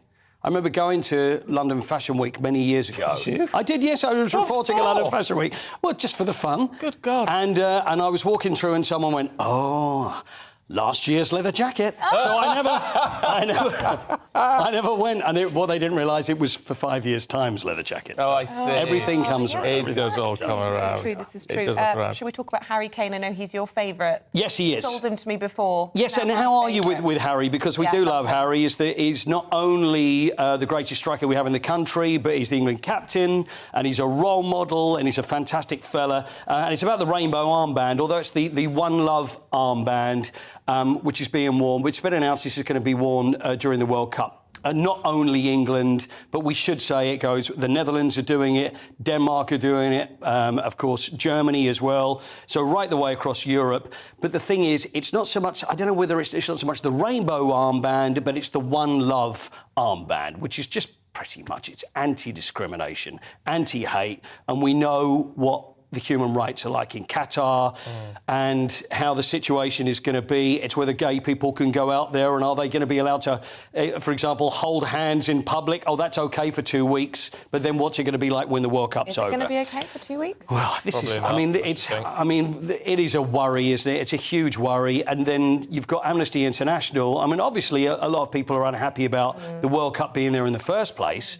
Have said, well, FIFA, they should have done their due diligence. They should have looked into this. They should have expected Qatar to make promises. But if you look at what FIFA have been like over the years, over the last 10, 20 years, the last thing on their mind was anything like that. It was probably how much they were going to make by getting the World Cup there in the first place. Yeah. Let's talk about Scotland, should we? Should we talk about Scotland? And Lyndon Dykes. Lyndon Dykes. Have a word with them. You can't be beating Ukraine at a time like this. Do you think so? Of course you can. It's some sport. things that just aren't done, are they? It's just not cricket. Exactly. That's why it's football. 3-0? Well, 3-0 was good, but the thing is they did lose to Ukraine only just a couple of months ago in the qualifier for the World Cup. So Scotland had to play Ukraine. They lost, and then Ukraine went on and played Wales, and Wales beat them, and that's the reason Wales are now playing in the World Cup. Scotland beat them, and this is in the Nations League. So the Nations League, this could get them a qualification into the Euros in 2024. Okay. I've got to tell you, Izzy, the whole Nations League thing, that's a minefield. There's so many different leagues, and the whole idea is that so you don't have friendlies. It makes it competitive. England are playing Germany at the weekend and playing Italy as well. Don't really need to be doing it because we've got the World Cup coming on. It's just another competition that we don't really need. There's money in it. It's probably all about money. Yeah. Everything's about money. Can we just really quickly talk about Federer because you brought him up? He's got a job, hasn't he, at Wimbledon? Well, I see he's a ball boy or something. It's on the front of the Telegraph this morning. Well, he's courting a commentary job. Courting, very good. I see what you're doing. But the thing is, it's about the Labour Cup. The Labour Cup is what's going on, and it starts tomorrow. It's kind of like the Ryder Cup of tennis. It's Europe against the rest of the world. You look at Europe's side. You've got Djokovic, you've got Nadal, you've got Murray, you've got Roger there, and it's going to be the big farewell for Roger Federer. So it's being played at the O2, and they're saying that he's going to... he says he's going to play doubles. So can you imagine a goodbye to Federer playing doubles alongside Rafa Nadal? You know, we're only talking about it because Isabel's been drooling over this picture in the Telegraph. Oh, Sorry. it's so gorgeous. Oh, it does wear tennis white. Yeah, no, but I really appreciate it because there was not going to be any sport unless we spoke about tennis. And Roger Federer. So it's part of the deal that I have made with GB News. So thank goodness for you. So thank you so much. Thank you for... But isn't he fantastic? Everybody loves Roger. Everybody wants to be Roger. He's just a gent. He is. There's not enough gents in the world. Fantastic tennis player. The best there's ever been. Not enough gents in the world, Paul. There isn't. You're absolutely right. That's Present company accepted, you. obviously. That's good. Thank you very much. I'm going to move on now before I get... You wouldn't be insulted, though, if I got told off when I opened a door for a woman I work with. This is on radio, and she's quite well known, and she told me off for opening the door. For goodness sake. Yeah, so then I'm thinking, what do I do now? So I'm all right to open the door for you? Absolutely. Fine. I always open the door for people. I don't care what sex they are. Yeah. I actually lay my coat down in front of anybody that's walking Well, across. Is that too much? You've never done it for me. Well, there's not very many puddles. What gender? Anyway, we're going to take a break. We could discuss this all day, couldn't we? We're going to be back with Liz Kershaw, Freddie Gray, and we'll be going through the papers in just a moment.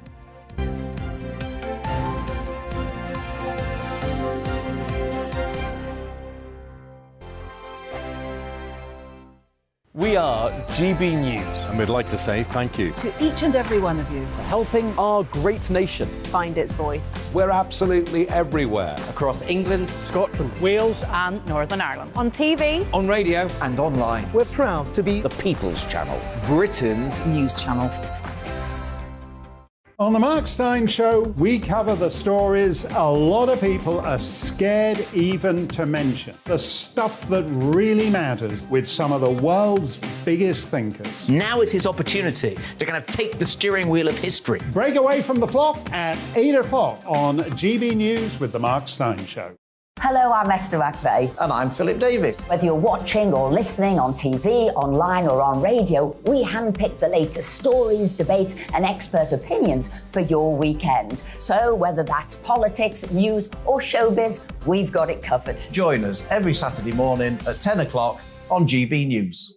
Join my show Farage, 7 p.m. till 8 p.m. Monday through Thursday, and there you will get opinion, analysis, debate, and I'll cover stories that nobody else dares to touch.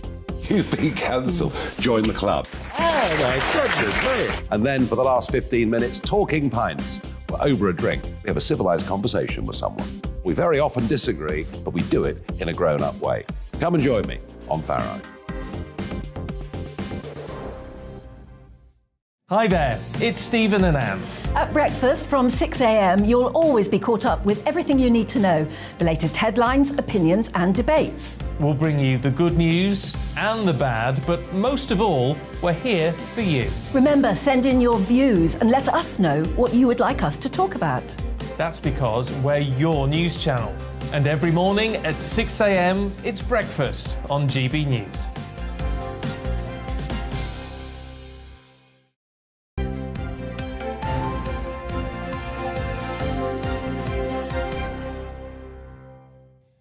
Welcome back. It's 7:35. It is. Do you want to do some views? Andy's been in touch. Morning, Andy. Says, I work for a surgery and all GPs only attend 3 days a week with reduced hours. And Isabel says, our practice is pretty good at being able to see a doctor. Unfortunately, we only have part-time GPs which come and go. It now seems they're earning enough money to only need to work part-time. Wow. There was a chart of places to live that good or bad to get access to GP, and Milton Keynes didn't come off well. Didn't it? But you do all right, don't you? Yeah. I do all right. You're not queue jumping, are you? I'm not queue jumping, but I am a type 1 diabetic. Yeah. And therefore, you do get some priority access, which is very useful. But, I mean, if there's something goes wrong, you need to be seen very quickly. So, I mean, it's just the way it works out.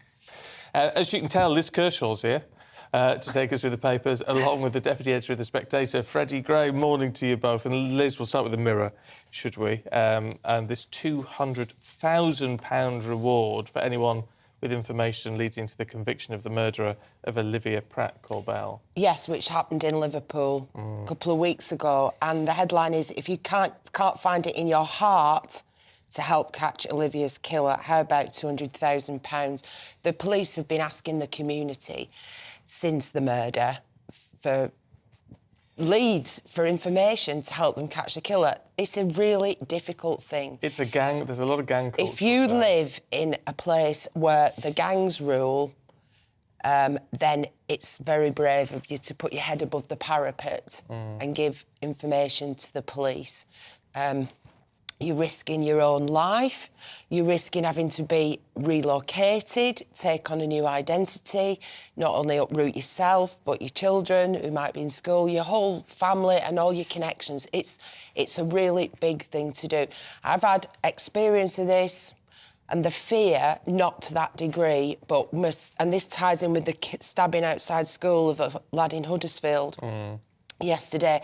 My son, when he was in sixth form, was having a crafty fag at break time with his mates on the village green, right outside of school, in a nice leafy county. And a car full of lads in their 20s, men in their 20s, drug dealers, came along, wrongly identified one of the group as owing him money and stabbed him to death in front of my son and his friends. He bled. And my son and his friends, who were 17 at the time, had to go to court and give evidence, albeit behind a curtain, but their names and everything were read out. And then they were one of the four got 17 years, but he didn't serve all that, obviously. But the kids who'd given evidence were known throughout the community and were terrified, and the police never bothered to inform us when this person had been released, all the others who served shorter sentences. And it was always hanging over us. So I can totally understand. It's a terrible thing that's happened to our life in our cities. It is awful. Freddie, we were just discussing fracking with some guests, and it is a big day for fracking in the UK. We are expecting that moratorium to be lifted. The Guardian say, though, it's not going to work. What are they saying? Well, the Guardian are very pleased with this. I think they think it's one in the eye for Team Truss. They have the founder of Quadrilla, which is a major player in the fracking industry, saying that it's not the solution, it's not going to work. I mean, I think there's some truth in this. It isn't a quick fix. Everybody knows it's not a quick fix. But I think it's widely accepted by rational people that fracking is a sensible thing to do for Britain. And so, therefore, just sort of scoring points on this is not necessarily in everyone's interest. And I think, you know, maybe it's time to stop the objections on health and safety and so on, because they don't really amount to much. And let's just get it rolling. If we'd done it 10 years ago, we wouldn't be in the position we're in today. Do we need to ask why the founder of Quadrilla, who's not now with Quadrilla, is making arguments against a project which is being run by Quadrilla? Well, it feels like there's a bit of politics going on behind there. Doesn't it just? And certainly the Guardian are excited to do it because they desperately want to get in the way of Truss's agenda. And we'll see a lot more of this. We'll see a lot more of this in the coming months. We will. Let's talk money, Liz. In the Sun, Mr. David Beckham, about to earn a fortune. Well, he already has been paid £10 million for being an ambassador for the Qatari World Cup. And he's now going to receive a 7-figure sum from Doritos, who are hoping that when you're sitting on your sofa watching the matches, these top athletes giving all they've got, and soaring temperatures, you're going to be filling your face with their snacks. I just want... And you were talking about Harry Kane and his armband or motif. Yeah. I mean, good for him. He's recognising that, you know, women in Qatar have no rights.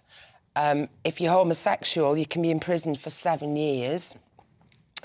And I would draw attention to the fact, and it's been reported and documented, every time you sit in one of those stadia or you're watching it at home, there's blood on those bricks because the number of migrant workers, almost slave workers, that Qatar brought in to do all the infrastructure for the World Cup, they were working in 50-degree temperatures, There's midday. a lot of fatalities. Lot of deaths. Yeah.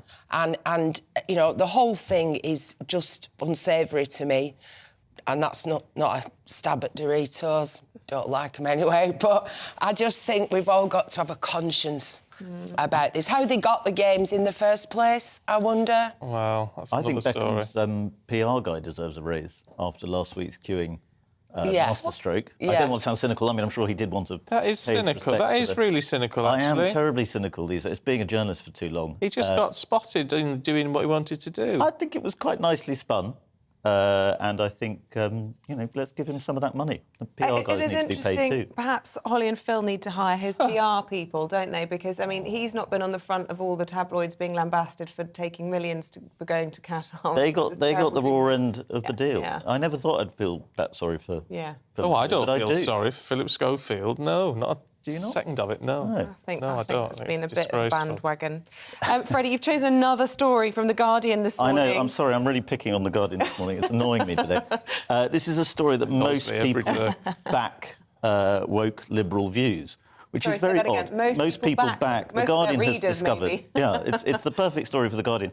But it shows the real sort of confusion about what woke is. And, I mean, for The Guardian, it means just being liberal and sort of not being racist. And so part of the story is that most British people think you don't have to be born in Britain to be British, which they think is a sort of sign that people are pro-woke. But that's not what people think about when they think about woke. They think about, cancel culture or, transgender losing schools and things like that. So I think it just shows the way in which The Guardian sees the world is very different to the way most people see the world, and they think they're in the right and that woke is good. Most people don't see it that way. Well, I maybe. thought You're very woke, Liz Kirk. I've always said. Yeah. I am actually very liberal in my views, some views, but watching from abroad as the morning period unfolded and just kept in touch with one English-speaking channel on our telly in our flat in Mallorca, and it was BBC One, and it was all the Q&A. Thanks very much, indeed. And what it showed to me, I'm watching the funeral on Monday, which was impeccable. I just thought this just shows that the majority of people in this country are conservative with a small c, in that they really value our traditions, our institutions. They value British values. They value what the Queen stood for. And I found it very heartwarming and very uplifting for the future, because if you read the papers, you get the impression that our society's falling apart, our country's... You would have found it even more heartwarming if creek. you watched GB News on YouTube, because I was in Windsor for 13 hours. I tried, and it just kept rolling round and stopping. So you didn't have a decent internet connection? Didn't have a decent... I did Where were try. you? Mallorca. Oh, well, there you go. Well, I could have had if I'd paid an extra £2.50 a day, but... Cost of living crisis and all that. Liz Kershaw, Freddie Gray, thank you so much. You'll be back with us for one more romp through the papers just after 8:30. Romp? Look forward to it. Yeah, romp through the papers. Why not? You're not having a romp through the papers, Liz Kershaw. I mean, I have Much enough trouble with her as it is. Now, actually, it's one of the papers, one of the stories that Liz was talking about. The charity Crimestoppers have put forward their largest ever reward, £200,000 for information that leads to the conviction of the killer of Olivia Pratt-Corbell. Well, the Director of Operations at Crimestoppers is Mike Duthie, and pleased to say he joins us now. Good morning to you, Mick. I suppose the big question is, will this work? Well, we certainly hope so. We've got a track record of taking information from the public and paying out rewards. Not a huge number of rewards each year, because most people who contact us want to do the right thing. They just want to pass the information on and make their communities safer, help the police, do the right thing. And that's what we're here for. We're an independent charity. We're not part of the police. We're not part of the TV programme. We stand alone to help communities. I would have been... Well, in fact, I was a little bit cynical, Mick, when I first saw this. I thought it's an awful lot of money. But actually, when you look at what anyone who hands over information will have to go through when it comes to these sort of gang warfare attitude in that area of Liverpool, actually, I mean, it's going to require a lot, isn't it, for someone to break that wall of silence? Well, since the tragic circumstances 4 weeks ago happened, we've received some positive information from the public that we've been able to pass on to the police. As I say, not everybody wants money, but it might help. And if you come to Crimestoppers, anything you give to us is completely anonymous. And that goes from giving your information on the phone or giving your information online to us paying the reward. So you don't have to go through a court process. You don't have to give a statement. You don't have to go through witness protection. There's £200,000 there waiting for you. It's life-changing. Olivia's family have gone through a horrific set of circumstances, and we hope that this is going to bring the people to justice who've committed this horrible crime. It's an admission, in a way, though, the police are having a tough time with all of this. So many arrests, nobody charged. Is there a danger when you put out a financial reward of attracting, perhaps, time wasters, people who are hopeful of trying to get their hands on that money, and perhaps more problems in the investigation? Thankfully, very, very few people misuse our service. We take the information in good faith. We don't ask who you are, we don't ask where you are or why you're phoning or filling in an online form. We just want the information. We then anonymise it to make sure that you are, as an individual, are safe, and we pass it on to the professionals, the police, who assess the quality of that information. And it's down to the police to take the action that they deem necessary with the information. We're here to try and help. Mick, sorry for jumping in, but can I ask if how does that help the police? If someone can name a suspect, I mean, wouldn't that evidence be required in a court case? Wouldn't someone have to actually take the stand or be prepared to give evidence? No, because the information that we give to the police is a tried and tested system. They know that the information that we give is completely anonymous. So we genuinely don't know who contacts us. We never get a telephone number because it's scrambled before it hits our servers. Your IP address is stripped out of the online form before it comes to us. So we genuinely don't know who gives us the information. Now, it might be another criminal who phones up or fills in a form and wants to get their opponent off the street, as it were. And that's maybe what's happened in the Olivia case. Maybe it's a gang warfare case. I don't know. I'm not part of the investigative team. But if it's one gang wants to take out another, then, we'll take that information. We're happy to take it, and we'll pass it on to the police, and they decide what they want to do with it. How do people get in touch with you then? So come to our telephone number, which is 0800 555 111. It's completely anonymous. We don't ask who you are. We don't want to know who you are. Or you can go to the Crimestoppers website, which is crimestoppers-uk.org.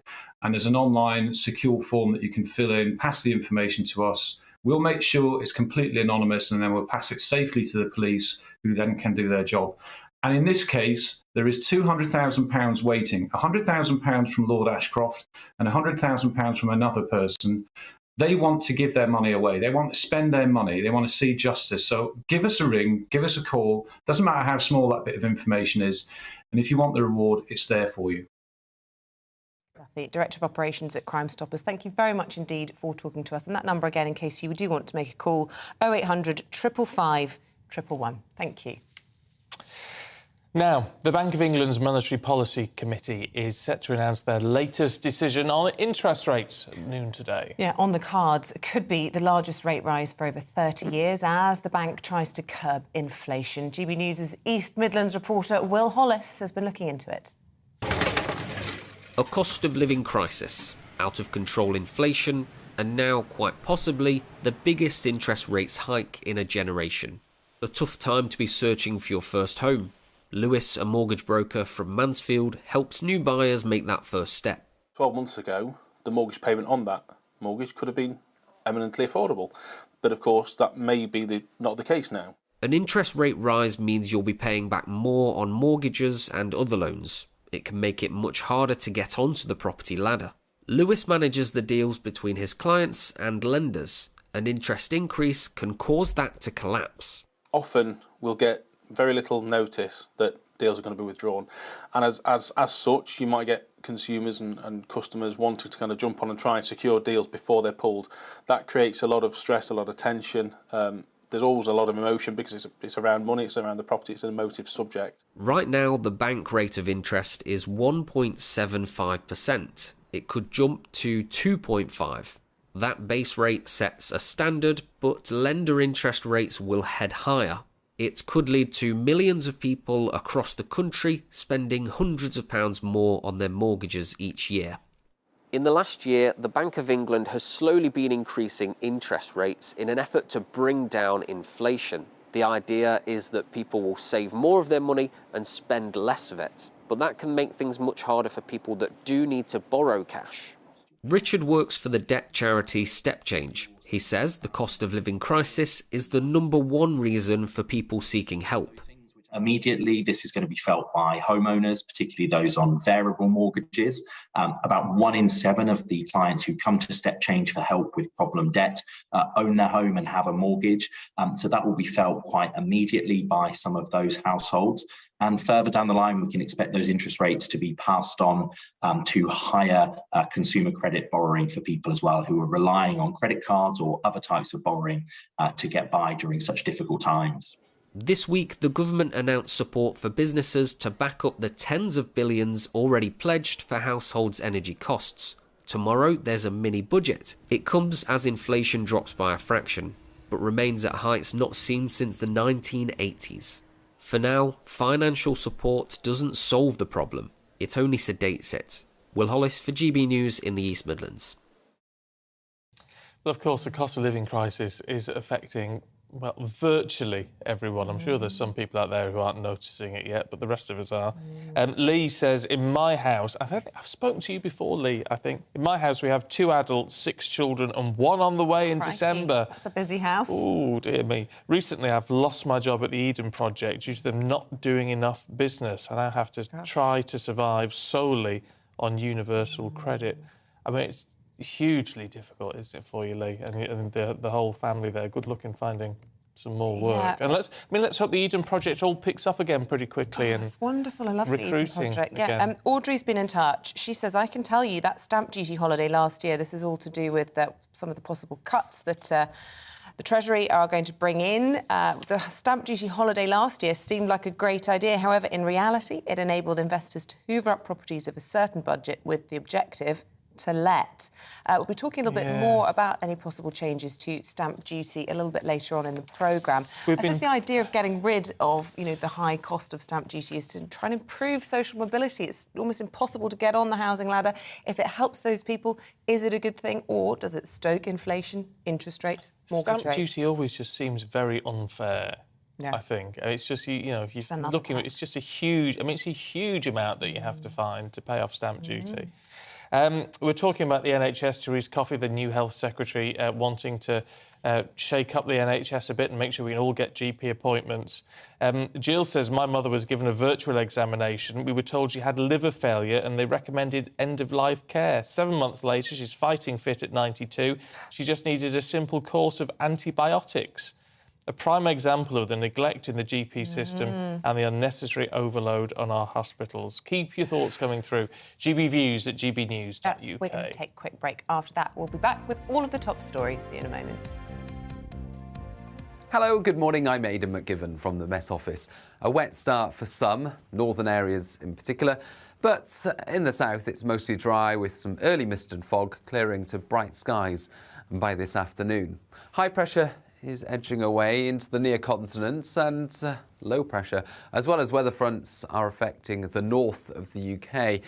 Now, this cold front that's crossing Scotland and Northern Ireland as we speak, well, it pushes into northern England and parts of North Wales later in the morning. So the rain arriving here and turning heavier as the day goes on, especially over the hills of Cumbria and North Wales.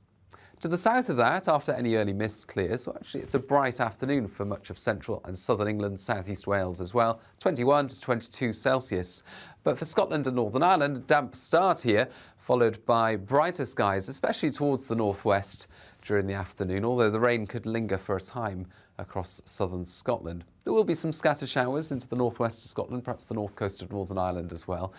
They fade away into the hours of darkness during Thursday night. Clear spells for much of the north and the west eventually, and as a result, temperatures dipping into the single figures. But it's a milder night for the rest of England as well as Wales, with cloud and outbreaks of rain pushing southeast. So it's a damp start to the day for southeast England on Friday morning, but actually that rain turns more showery, and for many Friday is a showery day, but the showers fairly well scattered in many places.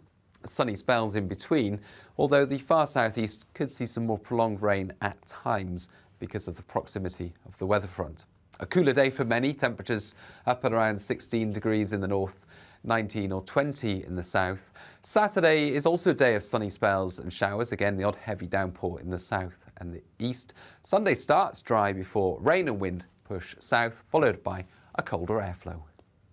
It's a big week for the economy, with likely interest rate rises and a raft of government announcements. On Friday, newbie Chancellor Kwasi Kwarteng unveils a mini budget that will be anything but mini, as ministers move to help millions of cash-strapped households cope with spiralling utility bills. Join us on GB News from tomorrow morning and throughout the day for all the sharpest news, views and insights into what this vital budget statement means for you and your family on GB News, Britain's news channel.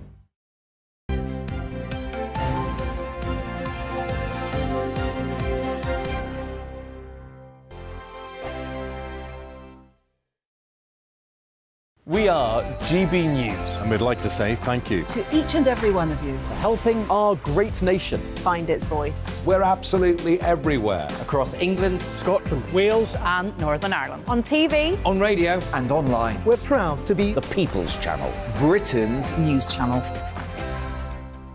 On the Mark Steyn Show, we cover the stories a lot of people are scared even to mention. The stuff that really matters with some of the world's biggest thinkers. Now is his opportunity to kind of take the steering wheel of history. Break away from the flock at 8 o'clock on GB News with the Mark Steyn Show. Hello, I'm Esther McVeigh. And I'm Philip Davis. Whether you're watching or listening on TV, online or on radio, we handpick the latest stories, debates and expert opinions for your weekend. So whether that's politics, news or showbiz, we've got it covered. Join us every Saturday morning at 10 o'clock on GB News. Join my show Farage, 7 p.m. till 8 p.m. Monday through Thursday, and there you will get opinion, analysis, debate, and I'll cover stories that nobody else dares to touch. You've been cancelled. Join the club. Oh my goodness me. And then for the last 15 minutes, talking pints. We're over a drink. We have a civilised conversation with someone. We very often disagree, but we do it in a grown-up way. Come and join me on Farage. Hi there, it's Stephen and Anne. At breakfast from 6 a.m, you'll always be caught up with everything you need to know, the latest headlines, opinions and debates. We'll bring you the good news and the bad, but most of all, we're here for you. Remember, send in your views and let us know what you would like us to talk about. That's because we're your news channel. And every morning at 6 a.m, it's breakfast on GB News.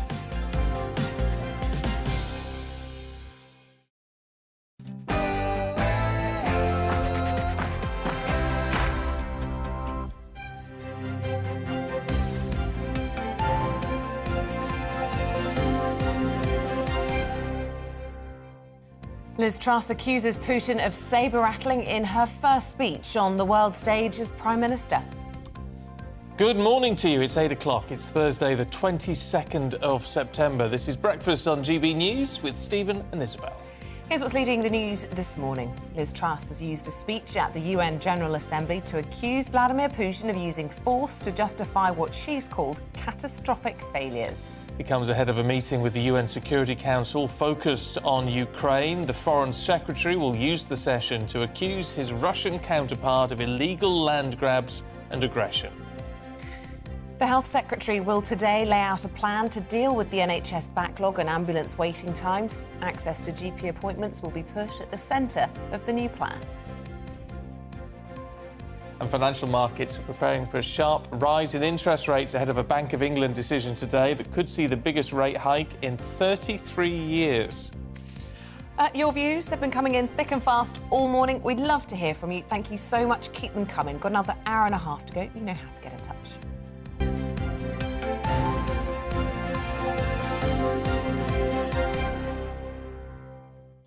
Well, our main news this morning, and the Prime Minister has used her first speech on the world stage to condemn Putin's nuclear threats as sabre-rattling. This is what she had to say. No one is threatening Russia. Yet as we meet here this evening, in Ukraine, barbarous weapons are being used to kill and maim people. Rape is being used as an instrument of war. Families are being torn apart. And this morning, we have seen Putin trying to justify his catastrophic failures. He's doubling down by sending even more reservists to a terrible fate. He's desperately trying to claim the mantle of democracy for a regime without human rights or freedoms. And he's making yet more bogus claims and sabre-rattling threats. This will not work. The international alliance is strong, and Ukraine is strong. Well, our political editor, Darren McCaffrey, is in New York and sent us this analysis. Well, the Prime Minister didn't pull any punches in a speech at the UN General Assembly last night, in which he said that President Putin was desperate and will be defeated in the war in Ukraine. It was the first speech at the UN General Assembly here in New York, and she said that this was going to be a decisive moment in the history of freedom and that 2022 would be the story of freedom fighting back. Really interesting, this is part of the consistent line that we're seeing from the UK government. Liz Truss determined to prove that, following on from Boris Johnson, the UK will remain united in the support of Ukraine. She went on to say that the invasion had been a catastrophic failure and condemned the president for what she said were barbarous acts in the country. It was a widely, warmly received speech from Liz Truss, and it was echoed in many ways by some of the other speeches we heard at the United Nations yesterday, not least of all from Jens Stoltenberg, the NATO Secretary General, when he said that the answer is not to step down, but to stop supporting Ukraine. He said the answer, if anything, is to step up and to further support the country. All this followed, of course, Liz Truss' first bilateral meeting with the US President Joe Biden, again, part of an effort to show a united front from the West when it comes to the war in Ukraine. Very much both leaders on the same page. Joe Biden insisting that the UK remains the strongest and oldest ally of the United States. In fact, a Downing Street spokesperson afterwards concluded that the pair both agreed to redouble their efforts to end the energy dependence on Russia and that they needed to find energy independence to ensure they didn't rely on authoritarianism when it comes to energy in the future. So what we're being painted is a very consistent picture from the UK government that effectively nothing has changed in the last couple of months, even though the government clearly has changed in Westminster.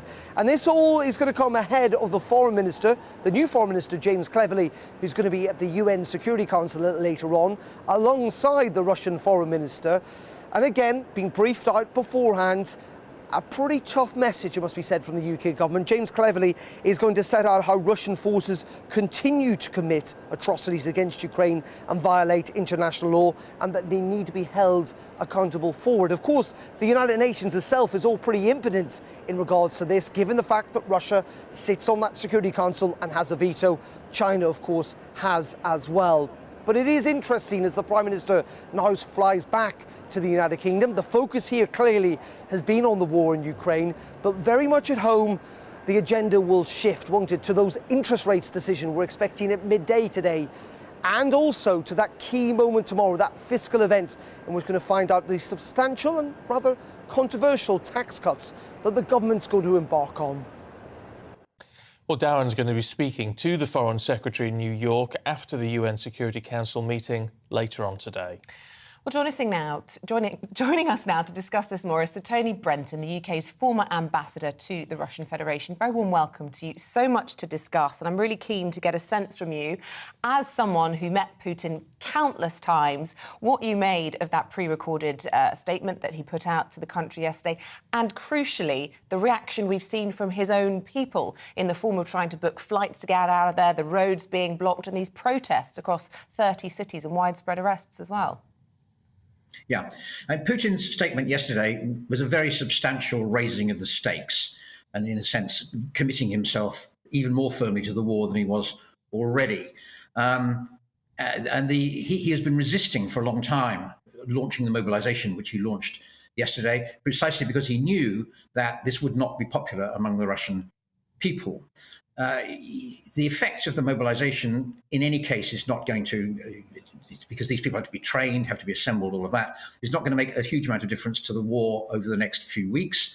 And we'll have to see whether the Russians can stop Ukraine's quite spectacular successes over the past few weeks, or whether, if they can't, then I would suspect they're on the run. If they can, then we've got quite a long stalemate through the winter, and a lot can happen in that time. On the state of Russian public opinion, yes, there are demonstrations, in particular in Moscow and St. Petersburg and various other cities.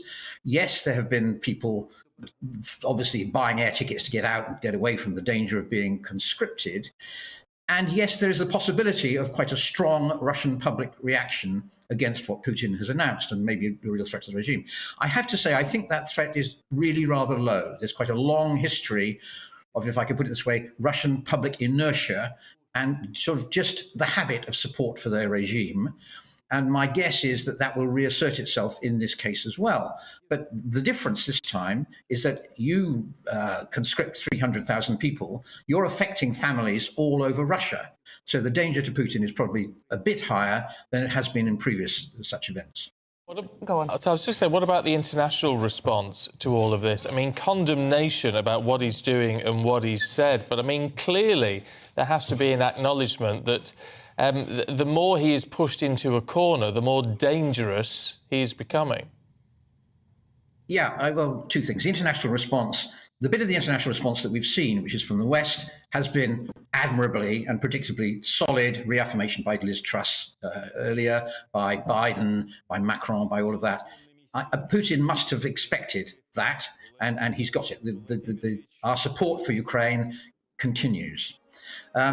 Nevertheless, as you said, he has mentioned the possibility, and this is not the first time, of the use of nuclear weapons. I think our response to that has also been quite right, that this is a bluff, even though he says it isn't, that actually if he does seriously move towards nuclear weapons, the counter-reaction would be so strong that Russia would lose out of it rather than the reverse. But you can't be entirely sure. You get into deeply irrational, dramatic situations where he could do something very stupid.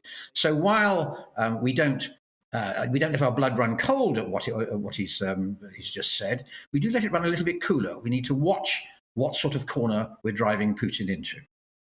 I'm interested to get your thoughts on, the sort of choreography and all of this, because President Putin was expected to make this address live to the nation on Tuesday night. It was much delayed. We actually thought it was cancelled at one point. And then this time yesterday, it was put out to broadcasters as a pre-recorded video, and it wasn't clear. You couldn't even identify where he was recording that from. Do you think that is an indication of chaos behind the scenes, of an awareness and acknowledgement of what you were describing, the fact that he must have known this partial mobilisation would form some sort of backlash and weaken his position in the country? I mean, what's your analysis of all of that? I mean, chaos is probably not the right word, but intense policy disagreement within the Russian system. And Russia, despite all of the way we present it, is not an absolute dictatorship. Putin has to argue with his own army, with the people who are immediately around him, all of whom are securocrats. And obviously there was a very sharp disagreement. The army has been pressing him to launch mobilization for months, and he's been resisting it for the reasons we've just discussed, because Putin fears an adverse Russian public reaction. That argument obviously reached a climax the day before yesterday, and was finally settled with the army having won the argument. But it is a sign that there are squabbles going on in the Russian regime at the moment. They know they're losing the war. They know they have to pull themselves together. And the result was, as you say, the very odd release of the information. And I suspect we will see more of that if Russia continues to have to retreat. The other strange thing in all of this is, whilst you have this inflammatory language coming from the president, then you have this conciliatory action in the form of a prisoner of war swap, which has been called for months and months now. And the timing of the two, I mean, is that just a coincidence and a sign again of both sides of the same organisation not knowing what they're doing? I suspect it's not a coincidence. I mean, some more details of the prisoner swap have just emerged, and Russia have actually let go quite a lot of people. I mean, helpfully, our 5 people who they were holding, and that's very good news, but also several hundred Ukrainian prisoners of war, including people from the Azov battalion, so-called, whom the Russians hate, whom they view as neo-Nazis, and who were finally captured in the very bloody seizure of Mariupol 3 or 4 months ago. Now, that's quite a big gesture by Russia. One of the things they got in exchange is a guy called Medvedchuk, who's quite close to Putin. Putin is godfather. It's quite an interesting thought, Putin as the godfather to Medvedchuk's daughter. But it looks to me as if the coincidence of timing is not a coincidence. There have been various other odd small signals that Russia wants to keep lines open and wants possibly to get into peace talks when the moment comes right. It'll be interesting to see how that proceeds. A key man to watch in this context will be President Erdogan of Turkey, who sees himself, and in many ways is, a natural bridge between the two sides, should the situation arise where we actually want a bridge. So, Tony, good to talk to you this morning. Thank you very much indeed. Just want a quick word with our political correspondent, Tom Harwood, who's here in the studio with us. Amidst all of this and the meetings today, we did hear from the Prime Minister for her first sort of speech on the world stage at the UN last night. How did she do? Well, it's very hard to gauge the reaction, of course. These speeches are rarely paid that much attention to by the other world leaders, of course, but they do set this sort of mood music. And it's very clear that when leaders give these sorts of speeches, they want to get one central idea across. And what Liz Truss was really trying to do was to emphasise the way in which democratic, liberal systems around the world work together and do business together is something that needs to be enhanced and emboldened to defeat the autocracies of the world. It was almost setting up a sort of, and I don't mean to be pejorative here, but an almost new Cold War view of the world, that there are those who are on the side of good, those sort of free market, liberal democracy countries in the world, and those who, frankly, are on the side of bad, those autocratic, top-down, statist areas. And really, this is a big push to try and get some of those wavering countries that like to boast about how large their democracies are, for example, India, for example, Brazil. Well, if they're going to be neutral on the issue of the day between freedom and autocracy, then they don't sound quite so democratic. OK, Tom, thank you. Tom.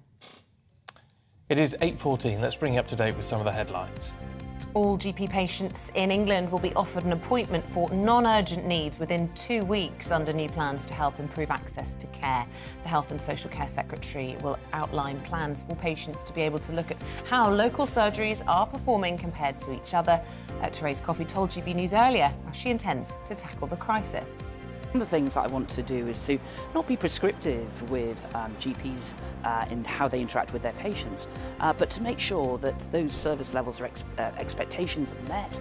And we want to work on a local NHS level to make sure that those practices that aren't meeting that expectation of patients being able to see a GP within 2 weeks, how we can help them do that. Now, there's a number of different ways that we're already signalling that we're doing this.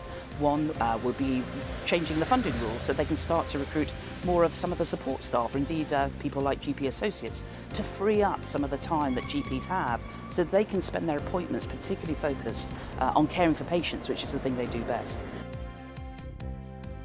Financial markets are predicting the Bank of England would unveil the biggest hike in interest rates for more than 3 decades. When it meets later, the Monetary Policy Committee is expected to increase rates by 0.75% to 2.5%. Princess Royal will thank members of the armed forces who were involved in the Queen's funeral during today's visit to Portsmouth Naval Base and St Omer Barracks. Meanwhile, the Earl of Wessex is to visit troops on deployment in Estonia and Germany to recognise their service to King and country.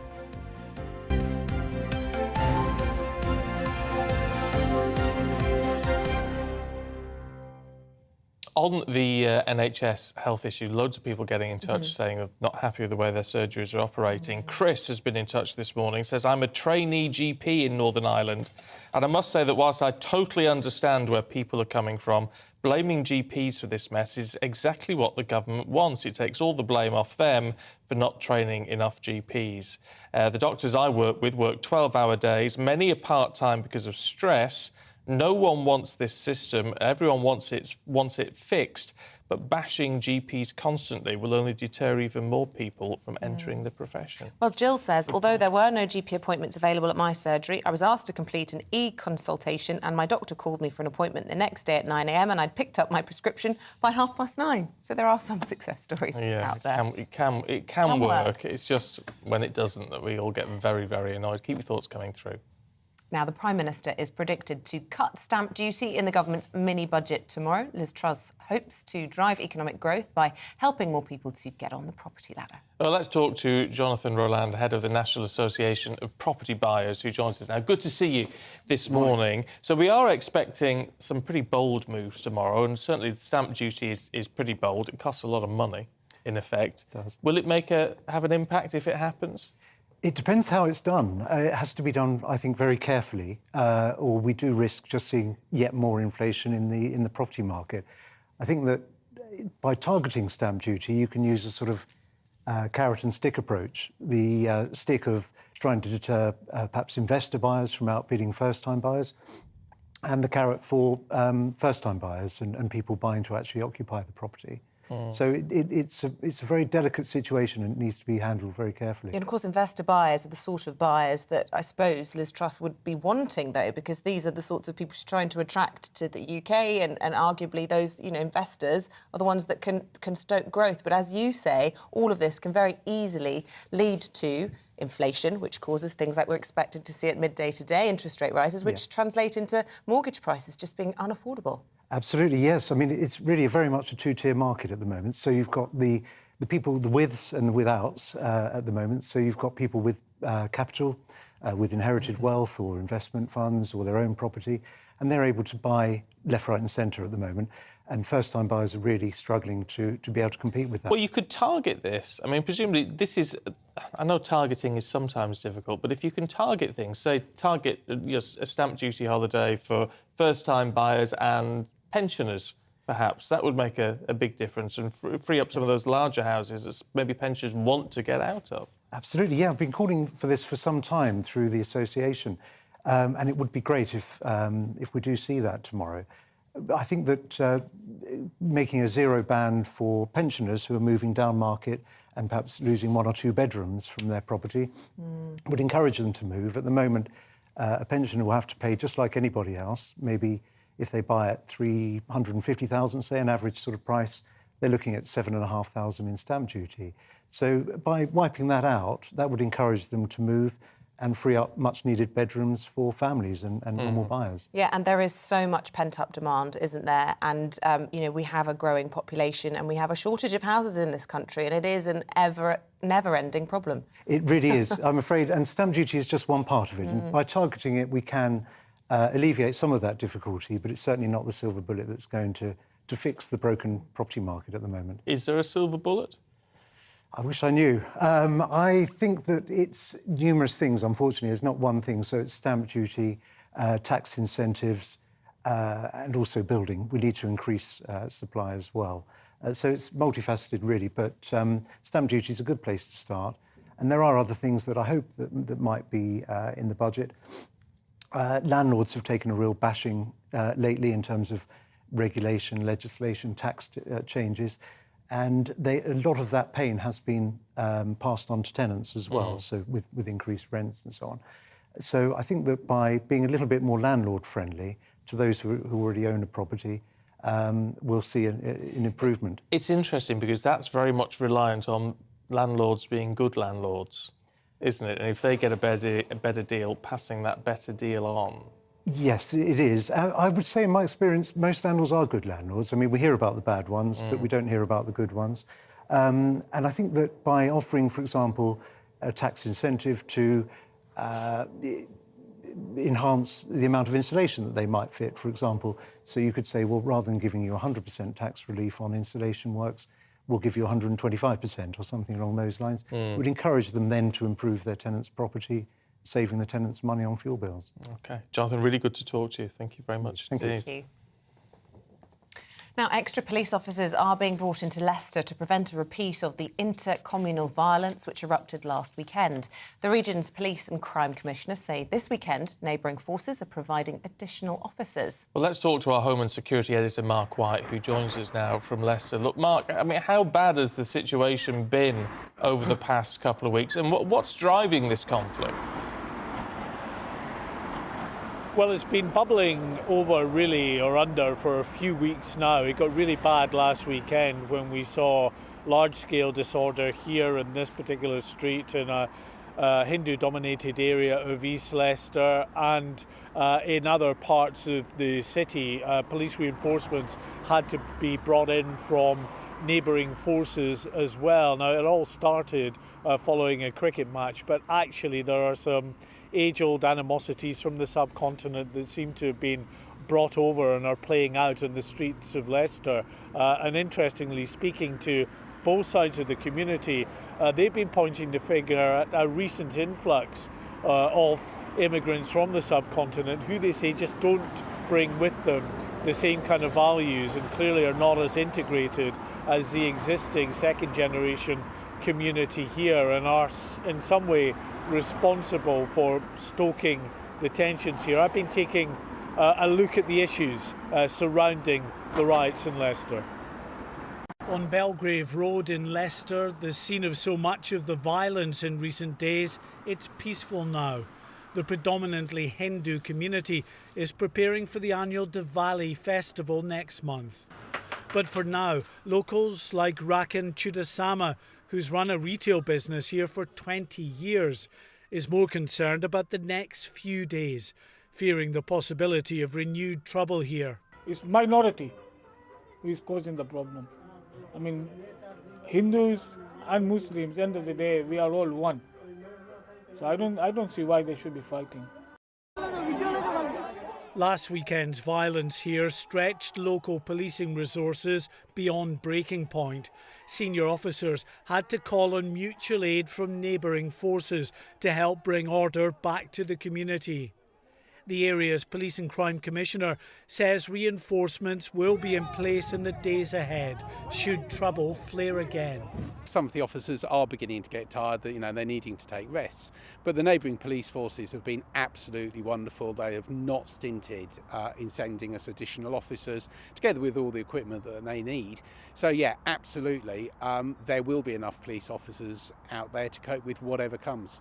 The violence here between young Hindu and Muslim men flared up after a cricket match between India and Pakistan on the 28th of August. Both sides, of course, blame each other, and social media has only intensified the anger and unrest. The violence here is a huge blow to Leicester's reputation as one of the country's most ethnically diverse, yet largely harmonious communities.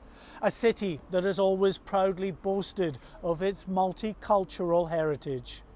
Suleiman Nagdi from the Federation of Muslim Organisations in Leicester believes a recent surge in immigrants from the subcontinent has added to the volatility within settled and, to an extent, integrated communities here. In recent years, we've had a new migration that's come in over the last 4 or 5 years. Now, I don't wish to stereotype a particular section of the community, but that community came from a different background, and therefore their understanding and the norms of British society may be different to that of mine. And I think we have not built the bridge between that community and ourselves, and hence I think the problem lies at every section of society. Despite the calls for calm, it's clear that below the surface there are those prepared to exploit ancient animosities and import the kind of interfaith intolerance that has so divided much of the Indian subcontinent. Mark White, GB News, Leicester. Well, stay with us here on Breakfast on GB News. All the top stories heading your way in just a couple of minutes.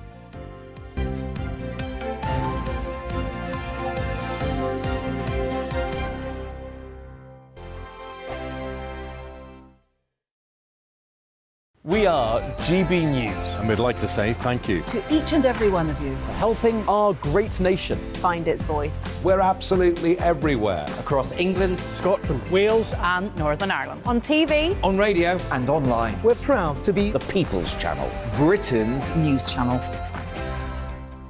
On the Mark Steyn Show, we cover the stories a lot of people are scared even to mention. The stuff that really matters with some of the world's biggest thinkers. Now is his opportunity to kind of take the steering wheel of history. Break away from the flop at 8 o'clock on GB News with the Mark Steyn Show.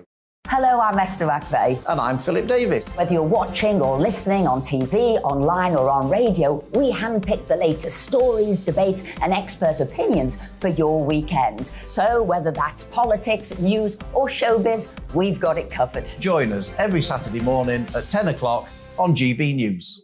Join my show Farage, 7 p.m. till 8 p.m. Monday through Thursday, and there you will get opinion, analysis, debate, and I'll cover stories that nobody else dares to touch. You've been cancelled. Join the club. Oh my goodness me. And then for the last 15 minutes, talking pints. We're over a drink. We have a civilised conversation with someone. We very often disagree, but we do it in a grown-up way. Come and join me on Farage. Hi there, it's Stephen and Anne.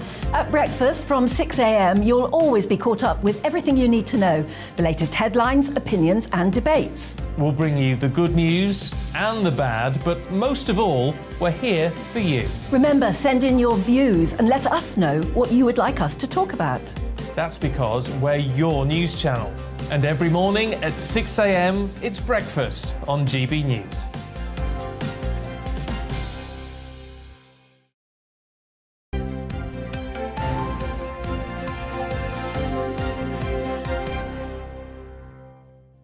Welcome back. It's 8:27. Still to come on this morning's programme. At 8:45, we'll be speaking to Corrie legend Nigel Pivaro about his favourite soul music as he joins the Commitments musical. Terry Duckworth, in case you're wondering. Terry, he was always a wrong 'un. He was. Wasn't he? I'll take your word for it. Oh, can't wait to chat to him. 9 o'clock this morning, we'll chat to the Shadow Health Secretary, Wes Streeting. He'll get Labour's take on the government's winter health plan. And do keep those thoughts coming in. Email us gbviews@gbnews.uk or you can tweet us at gbnews.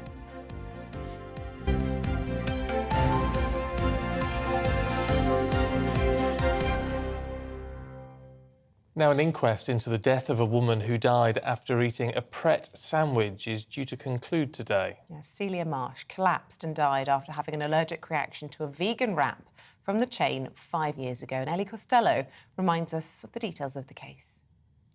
Celia Marsh was a wife and a mother of 5 children. She also had a severe dairy allergy. In December 2017, she collapsed and died following an anaphylactic reaction after eating a super veg rainbow flatbread from Pret a Manger. It was supposed to be dairy-free, but it was later found to have traces of dairy in it. Mrs. Marsh's death came after the 15-year-old Natasha Ednan Laperouse died in 2016 after eating a baguette from Pret. She had a sesame allergy. That tragedy sparked an overhaul of food labelling laws. Retailers must now display full ingredient and allergens on every food item made on their premises. Mrs. Marsh's husband, Andy, said his wife had religiously avoided dairy after suffering a near-fatal incident a few months previously. The court had evidence that the trace of milk in the flatbread was very small, and it would only have been expected to have an effect on around 5% of people with the most acute dairy allergy. Pret was charged with food safety failures in the wake of Mrs. Marsh's death, but the prosecution was later dropped due to a lack of evidence. All Pret sandwiches are displayed with a warning explaining that they are made on site in a busy kitchen and that the company cannot guarantee that they are suitable for people with allergies. The inquest was told that food standards officers found no evidence that cross-contamination had occurred within Pret's kitchen and that all Pret sandwiches on display had the appropriate labels. The coroner will today conclude how Celia Marsh died. Ellie Costello, GB News. Well, let's head to Avon Coroner's Court. Ellie's there for us this morning. So what are we expecting and what are the timings today, Ellie? Well, this is a really tragic story, Stephen and Isabel, and we're expecting a short hearing here at about 10 o'clock this morning where the coroner, Maria Boyson, will read out her conclusions. She did say at the start of this inquest that she's not looking to place any blame and she's not looking to replace any litigation. She simply wants to find out how Celia Marsh died. Now, Celia Marsh was 42 years old. She was a mother of 5, so we are expecting some of her children to appear in court today to find out some more details about their mother's death. And during this inquest that's been going on since the start of the month, we have heard more details about that day. It was 2 days after Christmas in 2017, and Celia Marsh was shopping in the sales with her family when they went into Pret for lunch, and it's where she picked up that vegan flatbread. She did have a severe dairy allergy, but she believed that it was dairy-free. She then ate it, began to feel funny, and she collapsed in the street where she later died in hospital. Now, as part of this inquest and as in subsequent investigations, it was found that that wrap contained a yogurt that was supposed to be dairy-free, but it did actually contain traces of milk. And that yogurt was produced by a company called Planet Coconut, which is a UK manufacturer, and it was found that there was a starch in that coconut yogurt that was the possible source of contamination. It did have some trace of dairy in it. And there was a dramatic moment in the inquest when Bethany Eaton, who is the managing director of Planet Coconut, she actually broke down in tears when she was giving evidence in this inquest. And she said she was relying on verbal assurances that their product was dairy-free. She said that at the time they did not test every batch of the final product to assure that it was dairy-free, but since Mrs. Marsh's death, all of their products are now tested. But in court, she tearfully said that she really regrets trusting somebody's word and buying the licence for that starch product in the first place. Pret they were charged with food safety failures in the wake of Mrs. Marsh's death, but those charges were dropped due to a lack of evidence. And we are expecting to hear from Pret a little bit later on after the coroner's conclusion. They have given me the statement in the meantime. They said our deepest sympathies remain with Mrs. Marsh and her family over their terrible loss, and we're doing everything we can to support this inquest. And during the inquest, we did hear that food standard officers found that no cross-contamination had happened in Pret's kitchen. Following Celia Marsh's death in 2017, Pret stopped working with Planet Coconut, the company that provided that product. But this is a really tragic story that has affected a family, a husband, 5 children here in the local area. And it's hoped that the conclusions from the coroner will bring some answers to this family to try and ensure that this never ever happens again. OK. Ellie, for now, thank you. God, just such a terrible case, that. Awful. Yeah. Look, stay with us. We're going to go through the papers again this morning. We're joined by Liz Kershaw and Freddie Giray. We will see you for that in just a moment.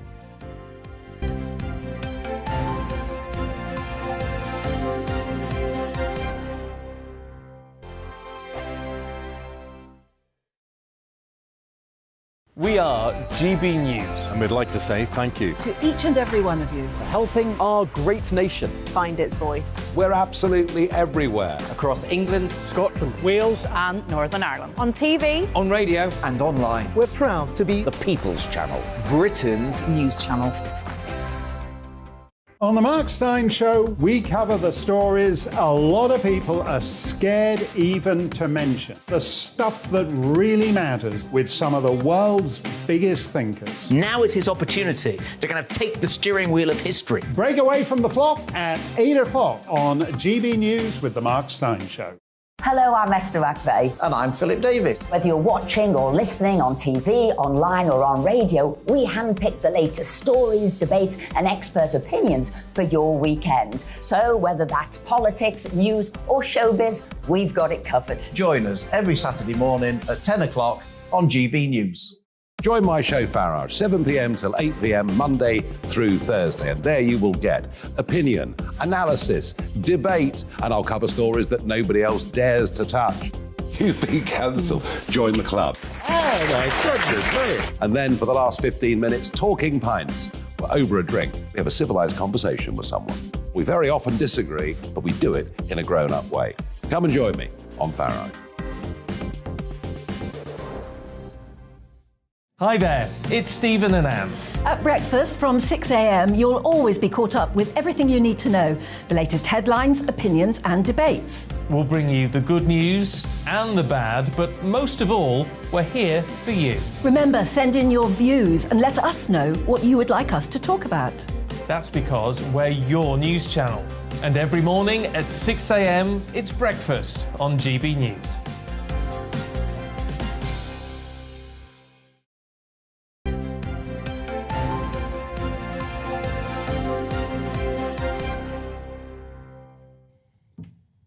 Shall I do it? You do it. OK, time to go through the papers now.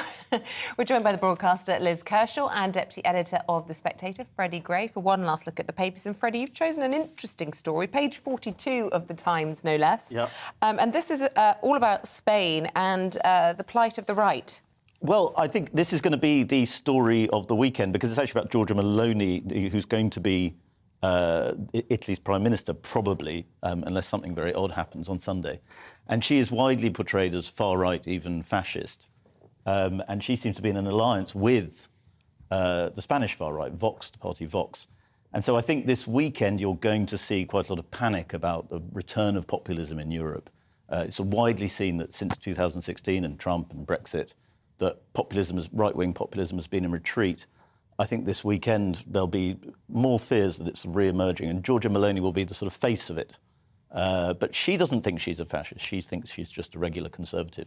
And tell us more about her. Well, she's quite an interesting character. She's obsessed with Lord of the Rings. She's very interested in England. We did an interview in The Spectator with her, and she was very interested in the philosopher Roger Scruton. So she sees herself as a sort of old-fashioned conservative, Catholic values. Some people think she's very bad on gay rights. But I mean, her party is originally fascist. That's where the brand problem comes from. But she doesn't actually say anything that most Europeans would consider to be Nazi. What is it that's making her resonate? Well, I think Italy's not had an elected prime minister for about a decade now. There's been 7 unelected prime ministers. And I think that the Italians are desperate for change. They nearly elected Lega, which is another populist party. I think they are looking for something to change the country because the economy's been so bad for so long.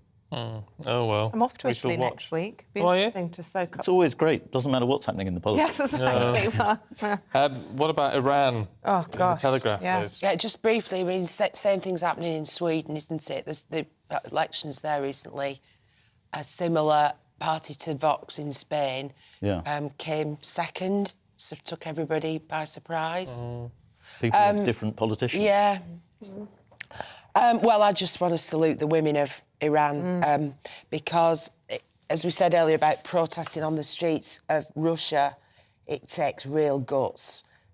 These protests started over the death of Mahsa Amini, 22 years old woman, was arrested by the morality police for wearing a hijab improperly, which meant some of her hair was showing. Can you believe it? She was beaten up and died in custody. And now there are women on the streets of Iran who are risking a similar fate by, tearing off their hijabs, burning them, cutting all the hair off. It just takes true grit. I heard it being described as Iran's George Floyd moment and promoting this huge sweeping of outrage across the country. And certainly a lot of my Iranian friends I've seen on social media are all posting about this. Absolutely awful, as you say, so brave to protest. It's juxtaposed with a story about the Taliban Minister of Education has been sacked because he was a bit soft on girls. He said high school girls could go back to school. So we are so lucky. We are. The freedom that you and I are sitting here, Isabel, with our flowing locks and free to speak. Crazy. How on earth hair can be offensive? It's just bizarre. Let's talk about weight in the Times, Freddie. Yeah, well, this is troubling for me. No, it's not. Don't be because ridiculous. By 2060, 8 in 10 people will be overweight, according to a new study. Well, we won't be here in 2060, probably. If I am still here, I fully intend to be obese. You're going to have a good life disgracefully. But an interesting detail is that China is now facing an obesity crisis, which is new. And almost, obesity is the disease of affluence. So it's a sign that China is now such an affluent society that obesity is going to become a major problem. And, of course, the huge healthcare implications of having large numbers of very obese people. What do they term? Do they say what specify? I mean, how do they measure weight these days? BMI is kind of out, isn't Kilograms. it? Just, but depends on your weight, your height, surely. And well, it does. That your BMI is irrelevant. Muscle mass. Well, BMIs are not great. We've got one of those scales that can send waves through you and measure your... Body fat. Yeah. Oh, no. Wouldn't get one of them. Yeah, it's quite shocking. Last thing you want to know, what isn't it? percentage of... so it's better than a BMI. 25. I'm not discussing my body fat, but, probably need... It's always higher than you think it's going to be. This is the Well, trouble. they say that muscle weighs more than fat. Yeah. So actually, if you're super fit... Oh, yeah, well, that's the trouble with BMI, isn't it? If you're really fit, your BMI shows you're obese. Yeah. Well, I noticed recently on visits to Spain and France and the Balearics that people... it really struck me that the locals walking round aren't fat. Yeah, I totally agree. Why is it that you can be in a beautiful French seaside town and the people there are eating lovely lunches, which the French need to do? Mediterranean diet, though, Exactly. isn't it? It's what you eat and how you control yourself. Yeah. You are what you eat, so you should be a massive ham sandwich. Which is what you're having this morning. You caught me out, didn't you? I did. Big, thick butty. It was quite something, Liz, I have to say. Fingerprints, Liz. Finger pricks, I should say. There's a test that could show... Yeah, this is good news because it COVID. simplifies it. So you can possibly, in the near future, get a fingerprint prick test that shows whether you are liable to get reinfected because it tests the number of T cells that you've got in your blood and your immune response, therefore. And so it could decide who needs booster vaccinations or who can skip a jab. Idea. Which is great, because I really am torn about having the next booster jab. Why? Well, I don't know, because on the one hand we're being told it's all over and we're all moving freely, although the Queen of Denmark... royal funeral story, caught COVID, yeah. But on the one hand, you've got that, and then on the other, we're in so, oh no, you must have the next one. But it's still about, so it's a case of if you catch it, you want to be able to, and I know there'll be people who don't agree with it watching, but if you catch it, it's about if you catch it being a bit unwell rather than hospitalised. Yeah, but if you got a prick in your finger and it said you're not going to catch it, you won't get reinfected. It means that you don't have to use a jab that could be used on someone else, presumably. It could be a saving, and that's... I think that sounds great. How do you get your hands on a fingerprint, literally? Oh, I don't know. You'll have to make an appointment with your GP. Ring up at 8 o'clock. Freddie, I love the story you've chosen, all about dad dancing, something I'm a big fan of. Any form of dancing is great, according to me. What are the stars saying about it all? Well, that it's in your genes. Right. If you can't dance, it's the fault of... If you can't dad dance, it's the fault of your own dad. Who wants to dad dance? I'd certainly don't. Dancers look awful. This story spoke to me because the last time I tried dad dancing, it was incredibly embarrassing. I snapped my Achilles and had to sort of dad hobble off at the end. So I have not tried dad dancing ever since. But now I'm going to blame my I have to say, I don't see you... I don't want to sound too personal, Freddie, but I can't see you being much of a mover. No. Oh, that's so harsh. Stephen, to be fair, I don't see you as much of a mover. I see I'm a singer, but not a dancer. I dance at home, ladies and gentlemen. Do you dance in the kitchen? I'm not offended in the least. I'm not a mover, and I should always be kept away from any dance floor. Whereas I've seen Liz Kershaw I've seen you on the dance floor and all, and it's shocking. Gosh. So both of you, shocking. I need to see you on a dance floor, and I hope. Well, I'm very soon. enthusiastic. Yeah, That's me all I can too. say. Yeah. Well, you know, did you say you've got to dance like nobody's watching? Absolutely. There's nothing better, and it's good exercise too. Mm. Liz, from dancing to cuddles, what's wrong with us? We're all going soft this morning. Yeah, I thought we'd end on a happy sloppy, happy. So we all heart cuddle is the headline because it's the most loved of all the 171,476 words in the Oxford English Dictionary. It's been revealed. Really?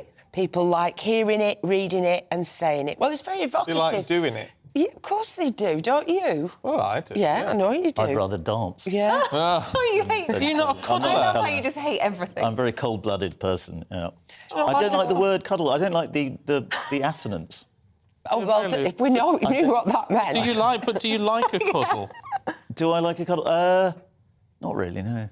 You're not even Really? your cat or dog or small, sweet little I daughter. suppose sometimes when the children do, when the daughter does it, can be quite nice. Aw. But can be quite nice. No, I'm not. I'm a cold-blooded person. Doesn't do it. Right, Yeah. Oh, you probably got sent to boarding school at 4 or something, and nobody. Not 4, but yeah, you. no, That's no, what it is. I'm Oh, a very dear. emotionally mixed up person. Oh yeah. dear. Oh no. The Welsh have it. They call them cwtches, don't they? Yeah. And that's ever so sweet. Oh, give us a cwtch. So here's the least favourite words. Anybody know what they mean? Velichor, Velichor, syzygy, limerence. You'll know all Any of those. takers? I don't know any of them. Denouement, I know what that means. I know denouement. That's not that's the popular. least favourite word. Yeah. I like Yeah. denouement. No, that was a But great cuddle, I think that's... Cuddle. That gives... With a northern accent, it sounds even Can I better. have a cuddle? Can I have a cuddle? Quite right. There's nothing better than a cuddle. That's what I say. Do you want one now? Yeah, go on. Oh. Can you do This some is- dance There we go. round this one off perfectly? I feel left out, but I know that you would we absolutely shouldn't. loathe being human contact, so I won't embarrass myself. I'm feeling a bit left out, Stephen. Thank you. It's nice to have a cuddle. We've done this on several Many channels times. over the years.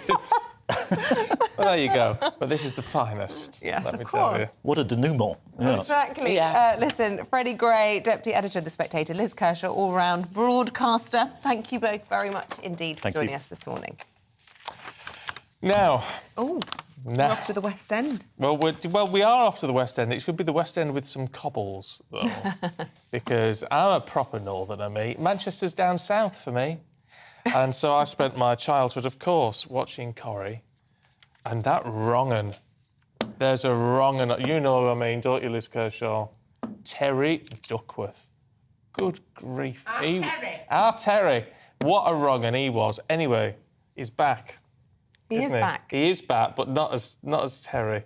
He's returned to the West End, the hit musical. Well, he's joining, I should say, the hit musical The Commitments, and that will be beginning a UK tour and Ireland, I should say, from Monday. I've thrown you, haven't I? Yeah, you have. It's a feel-good show. It details a group of unemployed Irish youths who joined together to start a band. You know the story. And anyway, former Coronation Street star Nigel Pivaro joins us now. He's making his debut. Good to see you. I have to say... I have to say, you have to hurry up with this interview because I've got very little power left in my laptop. Yeah, so let's crack on. Oh, we better crack on. Speaking to you from the depths of the Churchill Theatre, Bromley, where we're in Tech Week for, as you say, The Commitments. Wonderful show, great cast. Hate them all already because they all play their own instruments, they act, they sing... You know, and they're all at least 20 years younger than me. So what's to like about them? Nothing, you know? Well, so, you play your own go. instrument, don't you? You're going to be singing, and I love that about... Yeah, well, only a few bars, mercifully. You know, a few bars really? here and there. Yeah. I do love to see, you know, soap stars showing that they are, you know, all singing, all dancing, you know, proper performers when they leave a well-known soap and a character like yours and join a musical. I beg your pardon. Sorry, say that again. I didn't catch that. I was just saying it's great to see pure talent when it's actually in a show. That's very kind of you. Yeah, you can sign up as my agent. Yeah, great. What's it like treading the boards? What's it like? I've been treading the boards for the past 20 years. You know, you'll have to get yourself an equity card and find out. It's nothing new to me. You know, I did the TV show obviously for many years, but also in between. You know, I've done over 30, 40 plays, you know, stage productions. So, it's all, grist to the mill, really. You say, but you must have a preference. Which one do you prefer? Because I suppose with TV... Theatre every time. Theatre every time. Not that I didn't have a great time in Coronation Street, I did, and other shows besides. But the theatre is where you do your real kind of acting, where you're in the moment, you're in the character for, for 2-3 hours. TV can sometimes be a little bit bitty.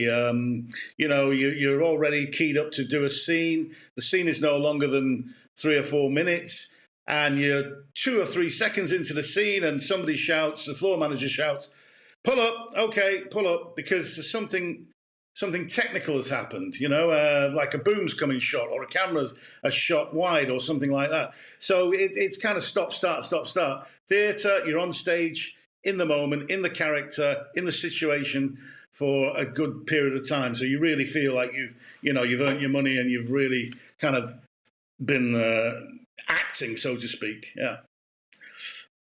Nigel, the fact that you are forever linked to Corrie, and people will always think of you as Terry. Yeah, well, sorry, I didn't catch the first part. What was that? Yes, of course, because I did it for 29 years. There's no escaping from it. Murderers only get 15 in some cases. So, there's it's obvious that people are going to associate me with the part, and that's fine. The part and the show, and I'm proud of that. Can I just ask you something people might not know about you? I read that you actually trained as a journalist at one stage, and in fact, you've done some war reporting as well. I don't know if you've got any thoughts on the situation in Ukraine. Well, Ukraine is where I spent most of 2014, sending back reports for Die Zeit, the German newspaper, and the Mirror. And I was in Mariupol, I was in the Maidan Square, I was there in Donetsk, that have been taken over by the separatist DNR. So, I had a long period there, and it's tragic. That's my first emotion. I still have colleagues there and friends there who send me updates and films of the destruction constantly. It's very, very worrying. Putin, who I formerly had respected actually as a sort of a bit of a realpolitik statesman, I think has completely lost the plot. He's obsessed with this, with this greater Russia, and I think it's very worrying now with the plebiscites in the breakaway regions, because that will invoke, if they get the plebiscite to say that they want to break away from Ukraine and become part of the Russian territory. Obviously, I'm sure this has been discussed before. That will invoke the Russian military doctrine that if Russia is attacked and the territory will become Russian, if the vote goes in favour of joining Russia, and let's face it, who would bet against that, given the background of previous Putin elections? Not much transparency or fairness there. So let's assume that they do become part of Russian territory. Then Russia gets the right to invoke, its military doctrine, which says use of nuclear weapons is not to defend Russian territory will not be discounted. So very worrying. I have to say also that there is an element of support for Russia in those regions. It's not to be completely discounted, but a lot of people will be voting. Even Russian speakers have turned away, in great part, away from Putin and his project of annexing them. But who amongst them will be brave enough to vote against such a tyrant? Listen, Nigel Pivaro, that elicited your longest answer, so clearly something that you're passionate about. I'm glad I asked you about it, and I'm so glad your power lasted, because that was a bit touch and go for a minute there. Lovely to talk to you this morning. Good luck with the show. Thank you. Thanks ever so much. It was lovely talking to you. I'm sorry about the power situation. Sorry about that. That's all right. It lasted. Cheers, Terry. Well, there you go. Terry. Terry. Loads of you getting in touch about the NHS. Joy says, being married to a GP, I can tell you they work at least 13 hours a day on the 3 to 4 days they're in the surgery. Then on the days off that they don't get paid for, there's 5 to 7 hours working at home doing paperwork and phoning patients. Every GP I know does this, not just my husband. Keep your thoughts coming through. gbviews@gbnews.uk. More in a moment. Hello, good morning. I'm Aidan McGivern from the Met Office. A wet start for some, northern areas in particular, but in the south it's mostly dry with some early mist and fog clearing to bright skies by this afternoon. High pressure is edging away into the near continent and low pressure, as well as weather fronts, are affecting the north of the UK. Now, this cold front that's crossing Scotland and Northern Ireland as we speak, well, it pushes into northern England and parts of North Wales later in the morning. So the rain arriving here and turning heavier as the day goes on, especially over the hills of Cumbria and North Wales. To the south of that, after any early mist clears, well, actually it's a bright afternoon for much of central and southern England, southeast Wales as well, 21 to 22 Celsius. But for Scotland and Northern Ireland, a damp start here, followed by brighter skies, especially towards the northwest during the afternoon, although the rain could linger for a time across southern Scotland. There will be some scattered showers into the northwest of Scotland, perhaps the north coast of Northern Ireland as well. They fade away into the hours of darkness during Thursday night. Clear spells for much of the north and the west eventually, and as a result, temperatures dipping into the single figures. But it's a milder night for the rest of England as well as Wales, with cloud and outbreaks of rain pushing southeast. So it's a damp start to the day for southeast England on Friday morning, but actually that rain turns more showery, and for many, Friday is a showery day, but the showers fairly well scattered in many places. Sunny spells in between, although the far southeast could see some more prolonged rain at times because of the proximity of the weather front. A cooler day for many, temperatures up at around 16 degrees in the north, 19 or 20 in the south.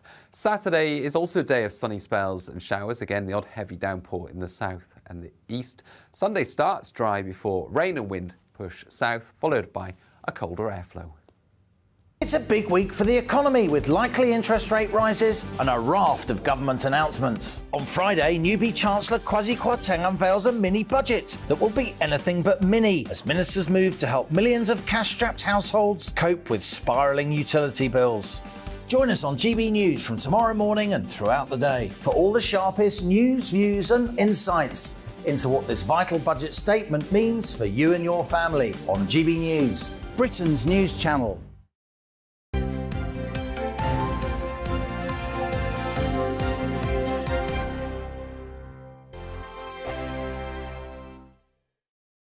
We are GB News. And we'd like to say thank you To each and every one of you for helping our great nation Find its voice. We're absolutely everywhere. Across England, Scotland, Wales and Northern Ireland. On TV. on radio, And online. we're proud to be the People's Channel, Britain's news channel.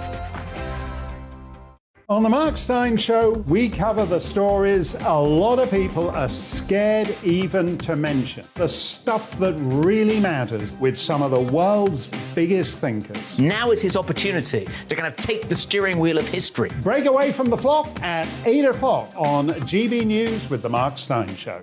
Hello, I'm Esther McVeigh. And I'm Philip Davis. Whether you're watching or listening on TV, online or on radio, we handpick the latest stories, debates and expert opinions for your weekend. So whether that's politics, news or showbiz, we've got it covered. Join us every Saturday morning at 10 o'clock on GB News.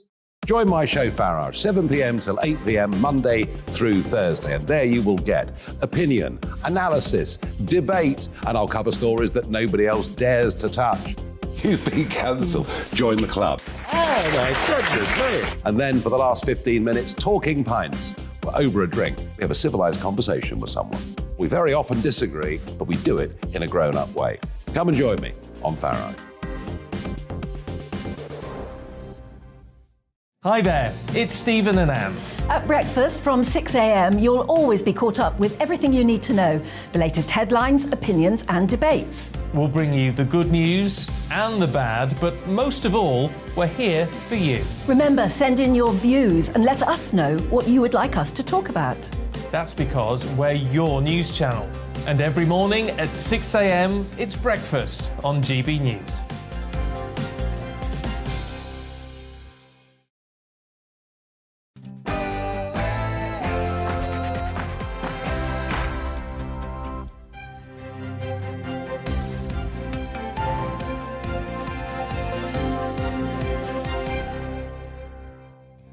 Liz Truss accuses Putin of sabre-rattling in her first speech on the world stage as Prime Minister.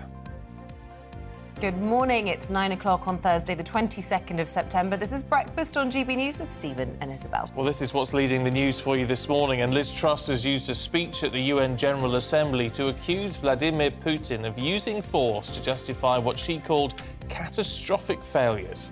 Comes ahead of a meeting of the UN Security Council today focused on the situation in Ukraine. The Foreign Secretary James Cleverly will use the session to accuse his Russian counterpart of illegal land grabs and aggression. The Health Secretary will today lay out a plan to deal with the NHS backlog and ambulance waiting times. We spoke to Therese Coffey this morning, so we'll bring you a replay of that in just a moment. And financial markets are preparing for a sharp rise in interest rates ahead of a Bank of England decision today that could see the biggest rate hike in 33 years. Almost out of time for views this morning, but if you want to get them in, gbviews@gbnews.uk, unusual hobbies will be a nice one. I've just discovered Isabel used to be a synchronised swimmer. Can't believe you went.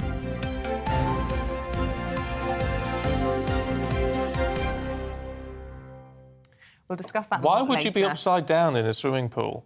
I went to a girls' school. We did strange things. Yeah. There's got to be a video out there Enjoyed somewhere, it ladies very and much. gentlemen. It was fun. gbviews@gbnews.uk if you've got a copy of that. Look, our Let's do top that. Pay story good this money for that one. morning. Let's move on to more serious matters, shall we? The new Health Secretary will announce a new plan for NHS England, which she believes will help patients receive easier access to GPs and dental care. Now, Labour says the new plan is going to do little to address the shortage of doctors, nurses and care workers that's fuelling backlogs and workforce discontent. Well, earlier this morning, we spoke to the Health Secretary herself, and this is what she had to say. I'm covering in a variety of ways the things where patients rely most on access to the NHS, and that's actually through primary care. And that's why I've set out a clear expectation that when people phone up the surgery, first of all, they get through, but also that they also can get an appointment, certainly within a fortnight, and for urgent cases, which many GPs are already brilliant at doing, getting that same day appointment so they can immediately get access to the care that they desperately need. We've had a national emergency with COVID, and the NHS and care has got us through that for people who are particularly vulnerable. That national emergency is still continuing, and it necessitates a national endeavour. And that's why we're working hard to extend some of what we did in COVID to help with probably retired staff to come back into the NHS, but also many other measures, which I'll be setting out in more detail to Parliament later today. Well, hopefully we'll talk to the Shadow Health Secretary, Wes Streeting, in a couple of minutes once we get that line up and running. But first, let's talk to our political correspondent, Tom Harwood. I mean, there's a lot, Tom, that needs to be done with the NHS. Of that, there is no doubt. Whether you can do it quickly and within budget is another matter. Yes, it was interesting to hear the Health Secretary and Deputy Prime Minister, someone who carries a lot more weight in this administration potentially than former Health Secretaries. She's got an office right in the centre of Downing Street, as well as, of course, in the Department for Health and Social Care. It was interesting to hear her talking about how, during COVID, the health service was sort of put on this emergency footing, that all the stops were pulled out to make sure it could run. And using that similar language now in terms of what could be done to try and get through this winter. The crisis is not over. Whilst the pandemic, thankfully, has receded behind us, clearly the aftershocks are still there and going through the system, those backlogs and the rest of it. And there have been some suggestions, not yet briefed out, but some suggestions that might be a little later this morning in the statement in the House of Commons that some of those same protocols that were used during the pandemic could be brought back. Now, we do know a little bit about this, whether it's those people who've recently retired being asked to come back into the workforce, but a really interesting point when it comes to ambulance waiting times specifically is how do you free up space in hospitals and in A&Es. Now, a controversial thing that happened during the pandemic was people being sent into care homes and making sure that patients who were getting better could get out of hospital sooner, freeing up that space more quickly so that people weren't waiting on trolleys and the like. Speculation that may well be part of this statement this morning, ways to free up space in hospitals, moving people out into social care settings and therefore allowing a greater free flow of ambulances and bed space. Okay, Tom Harwood, thanks very much indeed. Well, we can now speak to the Shadow Health Secretary, Wes Streeting. A very warm welcome to the programme. I suppose listening to that, any right-minded person would welcome anything that improves access to GPs and therefore the well-being of the nation. I suppose all eyes will be on how exactly the Conservative government is planning on funding this. Yeah, we'll see what the Health Secretary says, but I've got to say, after 12 years in government, I think it's outrageous, actually, to present a 2-week wait to see a GP as good news for patients. When we were in government, we guaranteed GP access within 48 hours, just 2 days. We've got the biggest crisis in the history of the NHS, much of it a mess of the government's own making. And I think at this stage, after 12 years, expecting the Conservatives to deal with the NHS crisis is a bit like expecting the arsonists to put out the fire they created. It's not going to happen. And the longer they're in government, the longer patients will wait. Well, look, we are where we are in terms of where what is happening within the NHS at the moment. So what would, if you were in power, what would you do? What is the answer here? There are immediate levers and then there's the fundamental. On the immediate levers, I think the government's got to deal with the fact that doctors are leaving the NHS workforce for no other reason than pensions rules create a financial penalty if they stay. Let's deal with the pensions issue the doctors have been raising for months now. Let's make sure that we deal with those delayed discharges from hospital, 400,000 each month, because the support isn't there in social care settings. Let's use some of the money earmarked for social care for better pay and conditions so we can recruit and retain the care workers that we need. Let's ease pressure on GPs by using community pharmacy for vaccines this winter. Let's mobilise the Jabs army of volunteers to help with the flu vaccine, with the COVID booster, with the monkeypox vaccine that are all creating pressures on GPs. Those are some of the quick fixes, but there's the fundamental. Unless we recruit more doctors and nurses, unless there's a workforce plan for the NHS, there just isn't a plan for the NHS. And what really worries me is that this is our third health secretary in 6 months, and I've not seen any sign in the newspapers that she's planning to grip that particular issue. It is the fundamental issue. It is the reason, above all others, why doctors and nurses are leaving the NHS in record numbers. They don't feel the cavalry is coming. And unless we recruit those doctors and nurses, more people will leave the profession. That means longer waits, worse care, and I think people are sick and tired of waiting. Well, to be fair, from what you've outlined there is certainly a lot of overlap with what Therese Coffey is promising today. She said she's going to tackle that issue with pension rules, which have driven this exodus of medical staff overseas or away from NHS work. And indeed, pharmacists are among those that they will be leaning on as well. But we put this to her this morning, that many pharmacists are unhappy with the situation they face at the moment, overworked, underpaid themselves. And is that necessarily fair to put more pressure on them?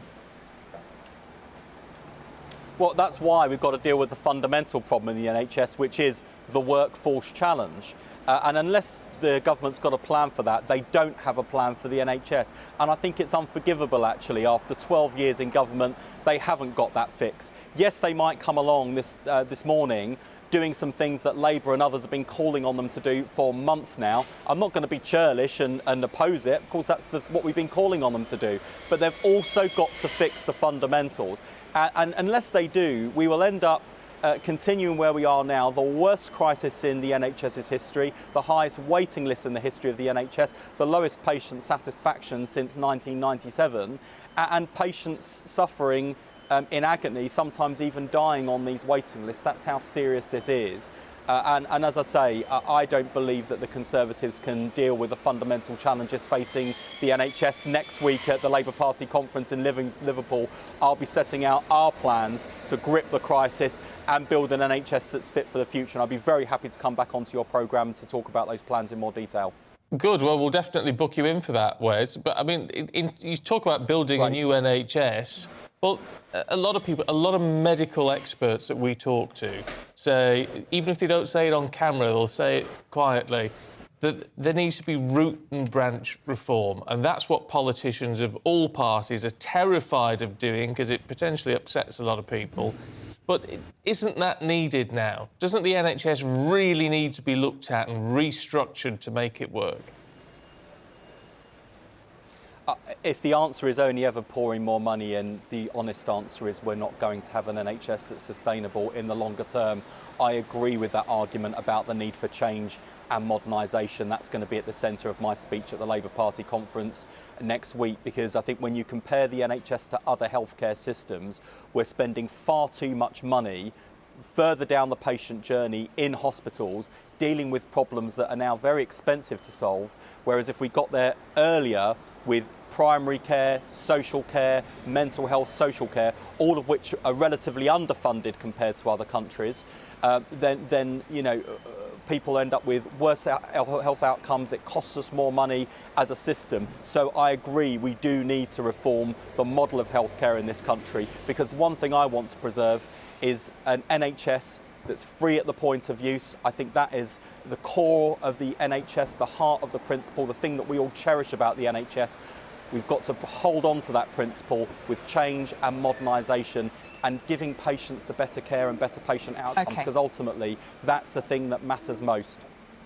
Look, just before we let you go, we've just heard that the moratorium on fracking has now been ended. What's Labour's position on that? I mean, we're in an energy crisis and a cost of living crisis. Is it sensible that that moratorium has been removed, that we look at becoming more energy sufficient? No, I don't think it is sensible. I think people are going to be absolutely outraged, actually, because the Conservatives promised at the last election that they wouldn't resort to fracking. There are going to be a lot of unhappy people out there, and quite rightly, because it's not just the concern about the environmental damage of fracking, it's the fact that it's more expensive and less effective than the renewable energy sources out there, which if the government got a grip on renewables and building our renewable energy base, including new nuclear, that would be a much better approach than fracking. In fact, if the government had adopted Labour's approach of insulating homes across Britain when we called for it, we could have done 1 million homes in the last year and brought people's energy bills down straight away. There is a way of building energy security in this country. There is a way of bringing down people's bills, but I don't think fracking is the answer. And I think people are going to be pretty disgusted, actually, that their MPs that they elected told them that they wouldn't support fracking, and now the Conservatives are breaking their promise. If Liz Truss wants a new mandate for broken promises, she should call a general election and ask for permission. But I think this will go down like a bucket of cold sick in communities that are going to be affected by fracking. OK, Shadow Health Secretary Wes Streeting, thanks very much indeed. Let's get some analysis to that breaking news that the moratorium on fracking has been lifted. He made it quite clear where Labour stands in all of this. He does have a point. There will be communities around the affected areas who will be extremely concerned by this. Is this a breach of a manifesto pledge, though? Because there was some clever wording in that, which might mean a bit of a workaround for the Conservatives. Yes, in the 2019 manifesto, it emphasised that there had been a moratorium on fracking imposed. It said that it would keep that, and of course that was imposed just before the election. Bit of politicking there perhaps from Boris Johnson's government trying to ensure the biggest majority it could. But there was some qualifying language around fresh scientific evidence. So it will be very, very interesting to see what fresh scientific evidence the government has commissioned. We do have some words from Jacob Rees-Mogg, the Business, Energy and Industrial Strategy Secretary this morning, who has said that we are scaling up renewables, nuclear and low-carbon energy sources to boost Britain's energy security in the long term. However, there will continue to need to be ongoing demand for oil and gas over the coming years during this transition, with oil and gas needed to maintain the security of the UK's energy supply, making our most of our own domestic resources under the North Sea and, of course, on land, will make us less dependent on foreign imports. That's the argument from the Business Secretary, who has today announced a new licensing round, ending that moratorium, expected to lead over 100 new licences for exploratory drilling here in the UK to try and extract that shale gas. Tom Harwood, thank you. Now, a new survey shows half of women are holding off having children due to factors like COVID, apparently, and the rising cost of living. Well, we can understand that. It's now been revealed that fertility rates are at their second lowest on record. Well, former Strictly star and now mum, Ola Jordan, knows this only too well. After 3 years of trying to conceive, she underwent IVF, and Ola and her also Strictly dancing husband, James, finally became parents in February 2020. And I'm pleased to say Ola joins us this morning. A very warm welcome to you. Hello. I'm so glad we've managed to connect with you, because we tried to talk to you yesterday without any success.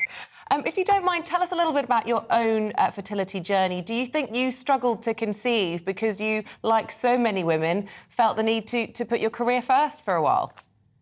Possibly. Obviously, I had an amazing career traveling around the world, you know, and then you sort of forget yourself sometimes and you go, oh, actually, probably I've missed the boat here and I needed help and I needed to go through IVF, which was obviously great for me because it happened first time and it was a very positive experience.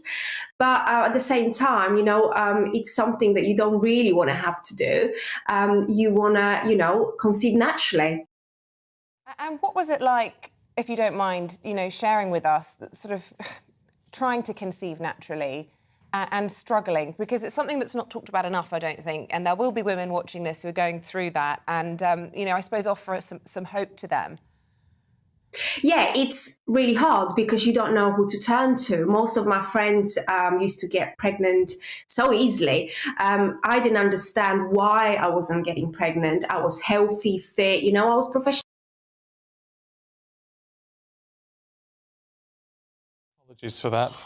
Such trouble with that line, a real problem. Ola Jordan, pleased to say, she was saying now. Well, she's got a two-year-old probably pulling the cable out the wall.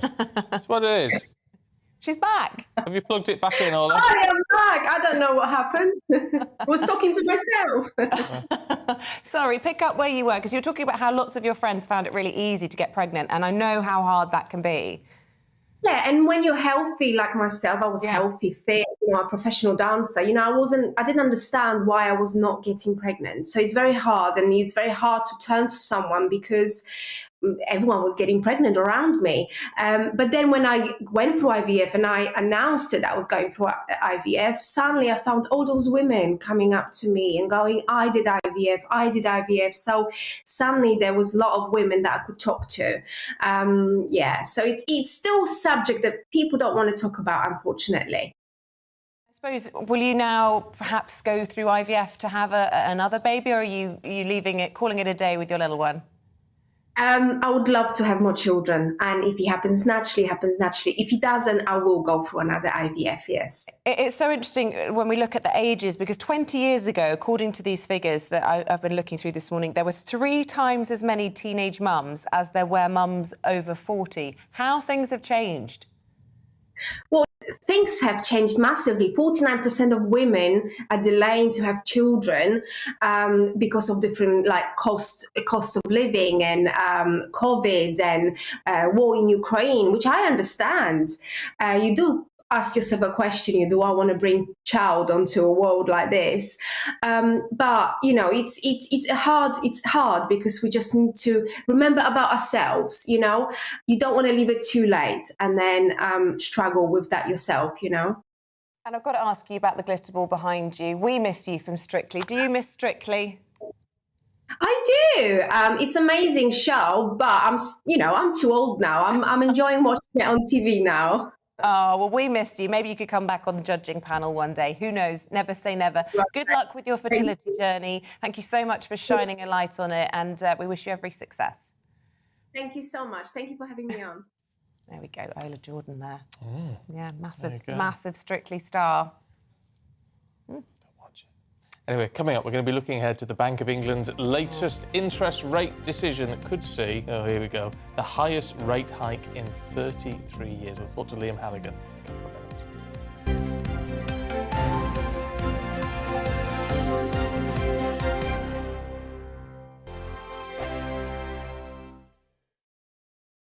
We are GB News. And we'd like to say thank you To each and every one of you. for helping our great nation. Find its voice. We're absolutely everywhere. Across England, Scotland, Wales, and Northern Ireland. On TV, On radio and online. we're proud to be The People's Channel, Britain's news channel. On the Mark Steyn Show, we cover the stories a lot of people are scared even to mention. The stuff that really matters with some of the world's biggest thinkers. Now is his opportunity to kind of take the steering wheel of history. Break away from the flop at 8 o'clock on GB News with the Mark Steyn Show.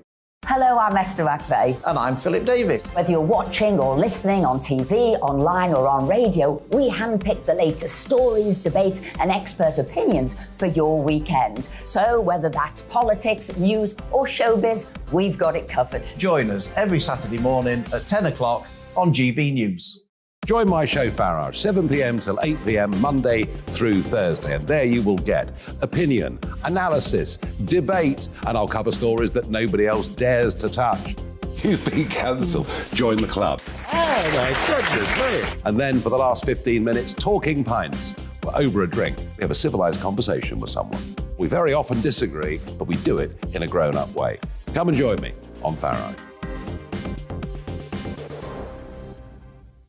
Hi there, it's Stephen and Anne. At breakfast from 6 a.m, you'll always be caught up with everything you need to know, the latest headlines, opinions and debates. We'll bring you the good news and the bad, but most of all, we're here for you. Remember, send in your views and let us know what you would like us to talk about. That's because we're your news channel. And every morning at 6 a.m, it's breakfast on GB News.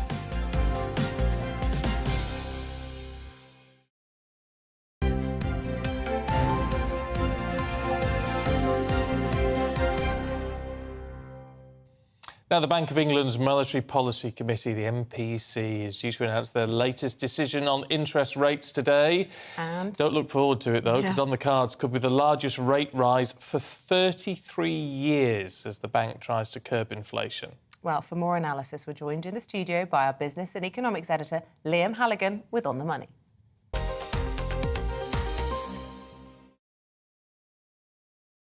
Right, 0.75% might not sound like a lot, but it's really significant.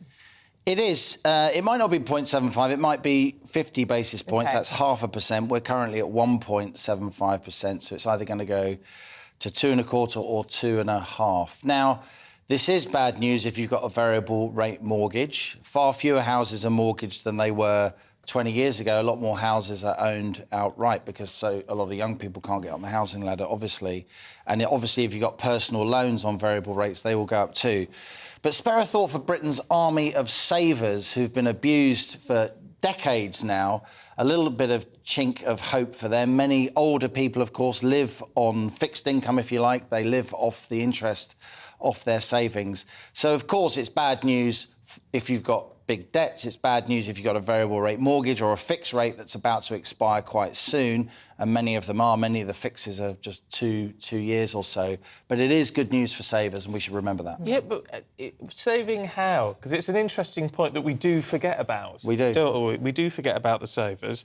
So many saving bank accounts at the moment are giving you no interest at all. And I do think that Liz Truss wants to do something about this. I've spoken to her over many years. I've spoken to Kwasi Kwarteng. I do know that they don't like the fact that banks are so slow to pass on rate rises, but they're so quick, mortgage companies are so quick to pass them on. It's a bit like when the oil price goes down, petrol and diesel doesn't go down, but when the oil price goes up, petrol and diesel goes up literally within minutes. That is a function of a lack of competition in those markets, and hopefully we'll get a bit more competition going forward. Stephen was calling them the dreaded MPC, this Monetary Policy Committee. Have they made their decision already and it's just to be published at midday? I mean, so presumably then the outline and parts of the energy strategy that we've already seen in terms of the business strategy on Wednesday won't be factored into this interest rate rise. But given the huge scale of the cost that we're now beginning to get a picture of, I mean, almost double furlough if it's extended over years, means that interest rates are only going to go up again and again. So the Monetary Policy Committee, 9 nerds, if you like, people like me who obsess about data, spreadsheets and so on, highly qualified economists, most of them, they're meant to be independent. They meet every month and they have 2 days of deliberations and then they make their decision. That will be at noon today. A lot has changed. They will have had sight of Jacob Rees-Mogg's energy package. They probably know most of what's in tomorrow's mini budget. There's no way they'd be flying blind. They would sign non-disclosure agreements. They can't tell people in financial markets and so on. And they're professional people. That is fine. But the world has changed. The last time the Bank of England did an inflation and growth forecast was back in August when all we had were Rishi Sunak's energy support measures, which were much, much less than what we have now. And we had taxes about to go up.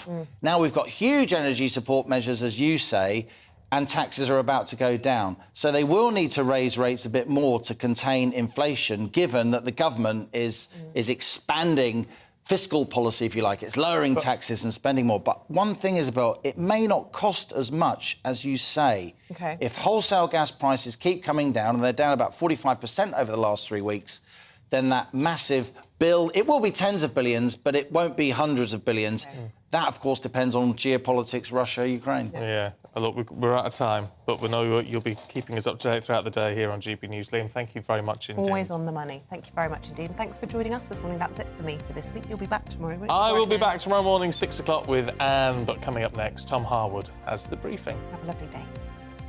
Hello, good morning. I'm Aidan McGivern from the Met Office. A wet start for some, northern areas in particular, but in the south it's mostly dry with some early mist and fog clearing to bright skies by this afternoon. High pressure is edging away into the near continent and low pressure, as well as weather fronts, are affecting the north of the UK. Now, this cold front that's crossing Scotland and Northern Ireland as we speak, well, it pushes into northern England and parts of North Wales later in the morning. So the rain arriving here and turning heavier as the day goes on, especially over the hills of Cumbria and North Wales. To the south of that, after any early mist clears, well, actually it's a bright afternoon for much of central and southern England, southeast Wales as well, 21 to 22 Celsius. But for Scotland and Northern Ireland, a damp start here, followed by brighter skies, especially towards the northwest during the afternoon, although the rain could linger for a time across southern Scotland. There will be some scattered showers into the northwest of Scotland, perhaps the north coast of Northern Ireland as well. They fade away into the hours of darkness during Thursday night. Clear spells for much of the north and the west eventually, and as a result, temperatures dipping into the single figures. But it's a milder night for the rest of England as well as Wales, with cloud and outbreaks of rain pushing southeast. So it's a damp start to the day for southeast England on Friday morning, but actually that rain turns more showery, and for many Friday is a showery day, but the showers fairly well scattered in many places. Sunny spells in between, although the far southeast could see some more prolonged rain at times because of the proximity of the weather front. A cooler day for many, temperatures up at around 16 degrees in the north, 19 or 20 in the south. Saturday is also a day of sunny spells and showers, again the odd heavy downpour in the south and the east. Sunday starts dry before rain and wind push south, followed by a colder airflow. It's a big week for the economy, with likely interest rate rises and a raft of government announcements. On Friday, newbie Chancellor Kwasi Kwarteng unveils a mini budget that will be anything but mini, as ministers move to help millions of cash-strapped households cope with spiralling utility bills. Join us on GB News from tomorrow morning and throughout the day for all the sharpest news, views and insights into what this vital budget statement means for you and your family on GB News, Britain's news channel.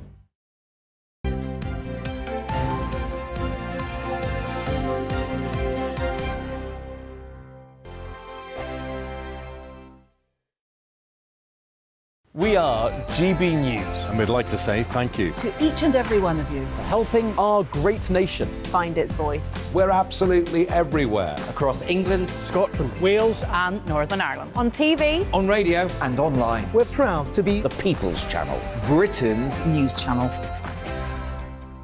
On the Mark Steyn Show, we cover the stories a lot of people are scared even to mention. The stuff that really matters with some of the world's biggest thinkers. Now is his opportunity to kind of take the steering wheel of history. Break away from the flop at 8 o'clock on GB News with the Mark Steyn Show.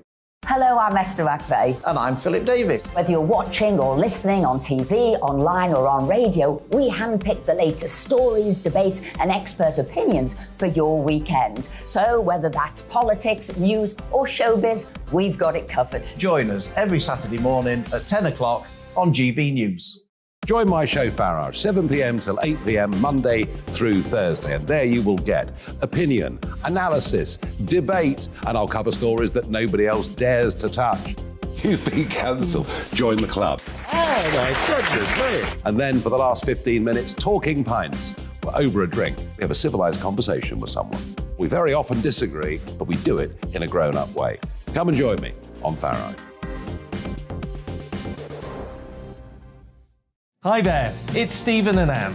At breakfast from 6 a.m, you'll always be caught up with everything you need to know, the latest headlines, opinions and debates. We'll bring you the good news and the bad, but most of all, we're here for you. Remember, send in your views and let us know what you would like us to talk about. That's because we're your news channel. And every morning at 6 a.m, it's breakfast on GB News.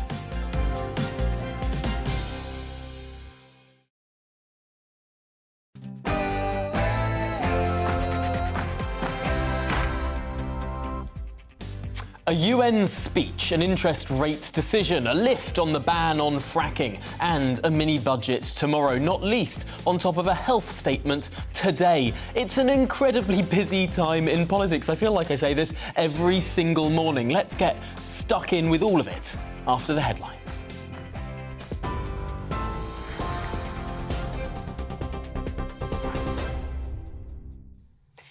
Good morning, it's 9:31. Your top stories from the GB newsroom. The government has lifted a ban on fracking in England in a bid to increase what it calls homegrown sources of energy. Unveiling the measures, Business Secretary Jacob Rees-Mogg said the government needed to pursue all avenues to provide energy security. It's thought the plans could lead to over 100 new licences being issued across the country. Despite concerns the practice could cause earthquakes, Liz Truss had previously defended potentially breaching a Conservative manifesto pledge by lifting the ban. Patients in England will be expected to get an appointment with their GP within 2 weeks under plans to be unveiled by the new Health Secretary this morning. Under the reforms, it's also thought Therese Coffey will pledge patients with urgent needs will be seen on the same day. It's part of a drive to improve access to doctors' appointments as she unveils her NHS plan for this winter and next. The Bank of England is expected to unveil the biggest hike in interest rates for over 3 decades this morning. The Monetary Policy Committee is expected to increase rates by 0.75% to 2.5%. It would be the highest interest rate the UK has seen since the 2008 financial crisis. Liz Truss has described Vladimir Putin's war in Ukraine as a catastrophic failure in her first address before world leaders as Prime Minister. During her speech to the United Nations, Ms Truss vowed to stand up for freedom and democracy. It came just hours after President Putin threatened to use nuclear weapons, warning he wasn't bluffing. He's calling up more than 300,000 military reservists to fight, which has sparked protests in cities across Russia. 5 Brits captured whilst fighting alongside Ukrainians are among the 10 foreign nationals freed by Russian-backed forces. Aidan Aslin, John Harding and Sean Pinner, along with 2 more unidentified UK citizens, had been held captive for months. They've been released as part of a prisoner swap brokered by Saudi Arabia. And a spectacular new image of Neptune has been released by NASA. The James Webb Space Telescope has captured the clearest view yet of the planet, seen for the first time in infrared light. It's the most comprehensive look at Neptune's rings in 3 decades. TV Online and DAB Plus Radio, this is GB News Now. It's back to the briefing with Tom Howard.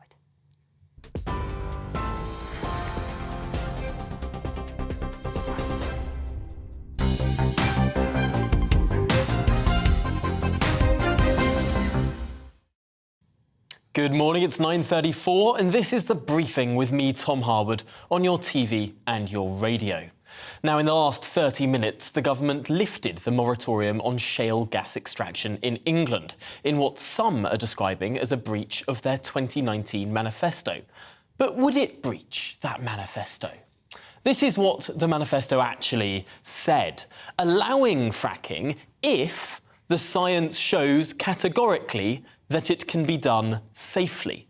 A crucial get-out clause written right there in the manifesto commitment that's been overlooked by most in this conversation. But fracking is not the only big news today. Of course, Liz Truss used her first speech on the world stage as Prime Minister last night to condemn Putin's nuclear threats as sabre-rattling. Here's what she had to say in New York. No one is threatening Russia. Yet as we meet here this evening, in Ukraine, barbarous weapons are being used to kill and maim people. Rape is being used as an instrument of war. Families are being torn apart. And this morning, we have seen Putin trying to justify his catastrophic failures. He's doubling down by sending even more reservists to a terrible fate. He's desperately trying to claim the mantle of democracy for a regime without human rights or freedoms. And he's making yet more bogus claims and sabre-rattling threats. This will not work. The international alliance is strong, and Ukraine...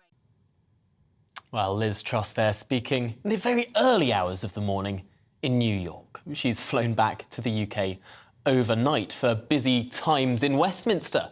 But the Bank of England Monetary Policy Committee is set to announce their latest decision on interest rates before all of that. On the cards could be the largest rate rise for over 30 years as the bank tries to curb inflation. The base rate is expected to increase by at least 0.5%, with some suggesting it could be raised by 0.75%. This, of course, a day before the Chancellor, Kwasi Kwarteng, prepares to spend potentially hundreds of billions of pounds on energy bills and to reduce revenues in tax cuts in his mini-budget tomorrow. It's been criticised by some as what has been described as trickle-down economics. But what does that mean? Is it a fair criticism? And what can we expect tomorrow? Let's get stuck right in. I'm joined by Jonathan Porters, the former chief economist at the Treasury, and Andrew Lillico, the executive director at Europe Economics. Gentlemen, thank you so much for joining me this morning. Let's start with you, Jonathan. What do you expect the overarching strategy of the Chancellor to be tomorrow morning? Well, I think it appears to be basically Reaganomics. That is to say, cut taxes, don't worry too much about spending, and assume that somehow at some point growth will help balance the budget. Whether that is a viable strategy at a time when interest rates and even more worryingly, UK gilt yields are rising quite sharply and the pound is falling, I think is questioned by me and a number of other observers. I think the point here is not so much the energy price package. That was in some sense politically inevitable. I think any government would have done much the same thing, to be honest, even though lots of economists like me don't much like it, but it was a necessity. But the idea that now that this is that permanent tax cuts, large permanent tax cuts with no prospect and no plan to put us on a fiscally sustainable path, as the IFS has just pointed out. The idea that that's a credible economic strategy seems rather questionable to me, and I think to many observers. Well, let's put that to Andrew Lillico now. This idea that permanent tax cuts may not be the revenue raisers that the Chancellor perhaps expects, or at least that this is a bit of a gamble. Well, I don't know why tax cuts would be any more permanent than spending rises. And they don't want to raise taxes for now. The policy appears to me to be, apart from the energy package, and I probably share some of Jonathan's doubts about that, but also the political inevitability of it. Apart from the energy package, the tax measures which they're doing seem to me to be absolutely orthodox, ordinary kind of approach to macroeconomic policy making. You have a recession, you try to cut taxes or not to raise them as much in the face of the recession. For all Liz Truss's claims to be engaging in some kind of breaking of Treasury orthodoxy, that just seems to me a very conventional approach to things, and I'm not sure why it's discussed as being such a weird idea. In terms of what happens over the longer term, what she wants to do is to introduce various kinds of measures to make the economy grow faster. But the tax measures which she's introducing here aren't going to be the ones that do that. That's more about the various changes to planning rules or changes to the attractiveness of the UK as a location for new technologies or those kinds of things. It's a much broader agenda. The tax measures she's going to introduce aren't going to be ones that change the long-term growth rates of the economy by themselves.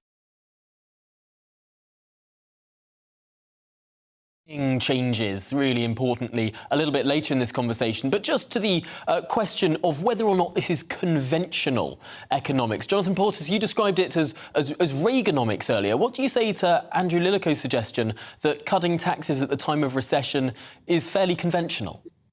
Well, I mean, letting the budget deficit widening and even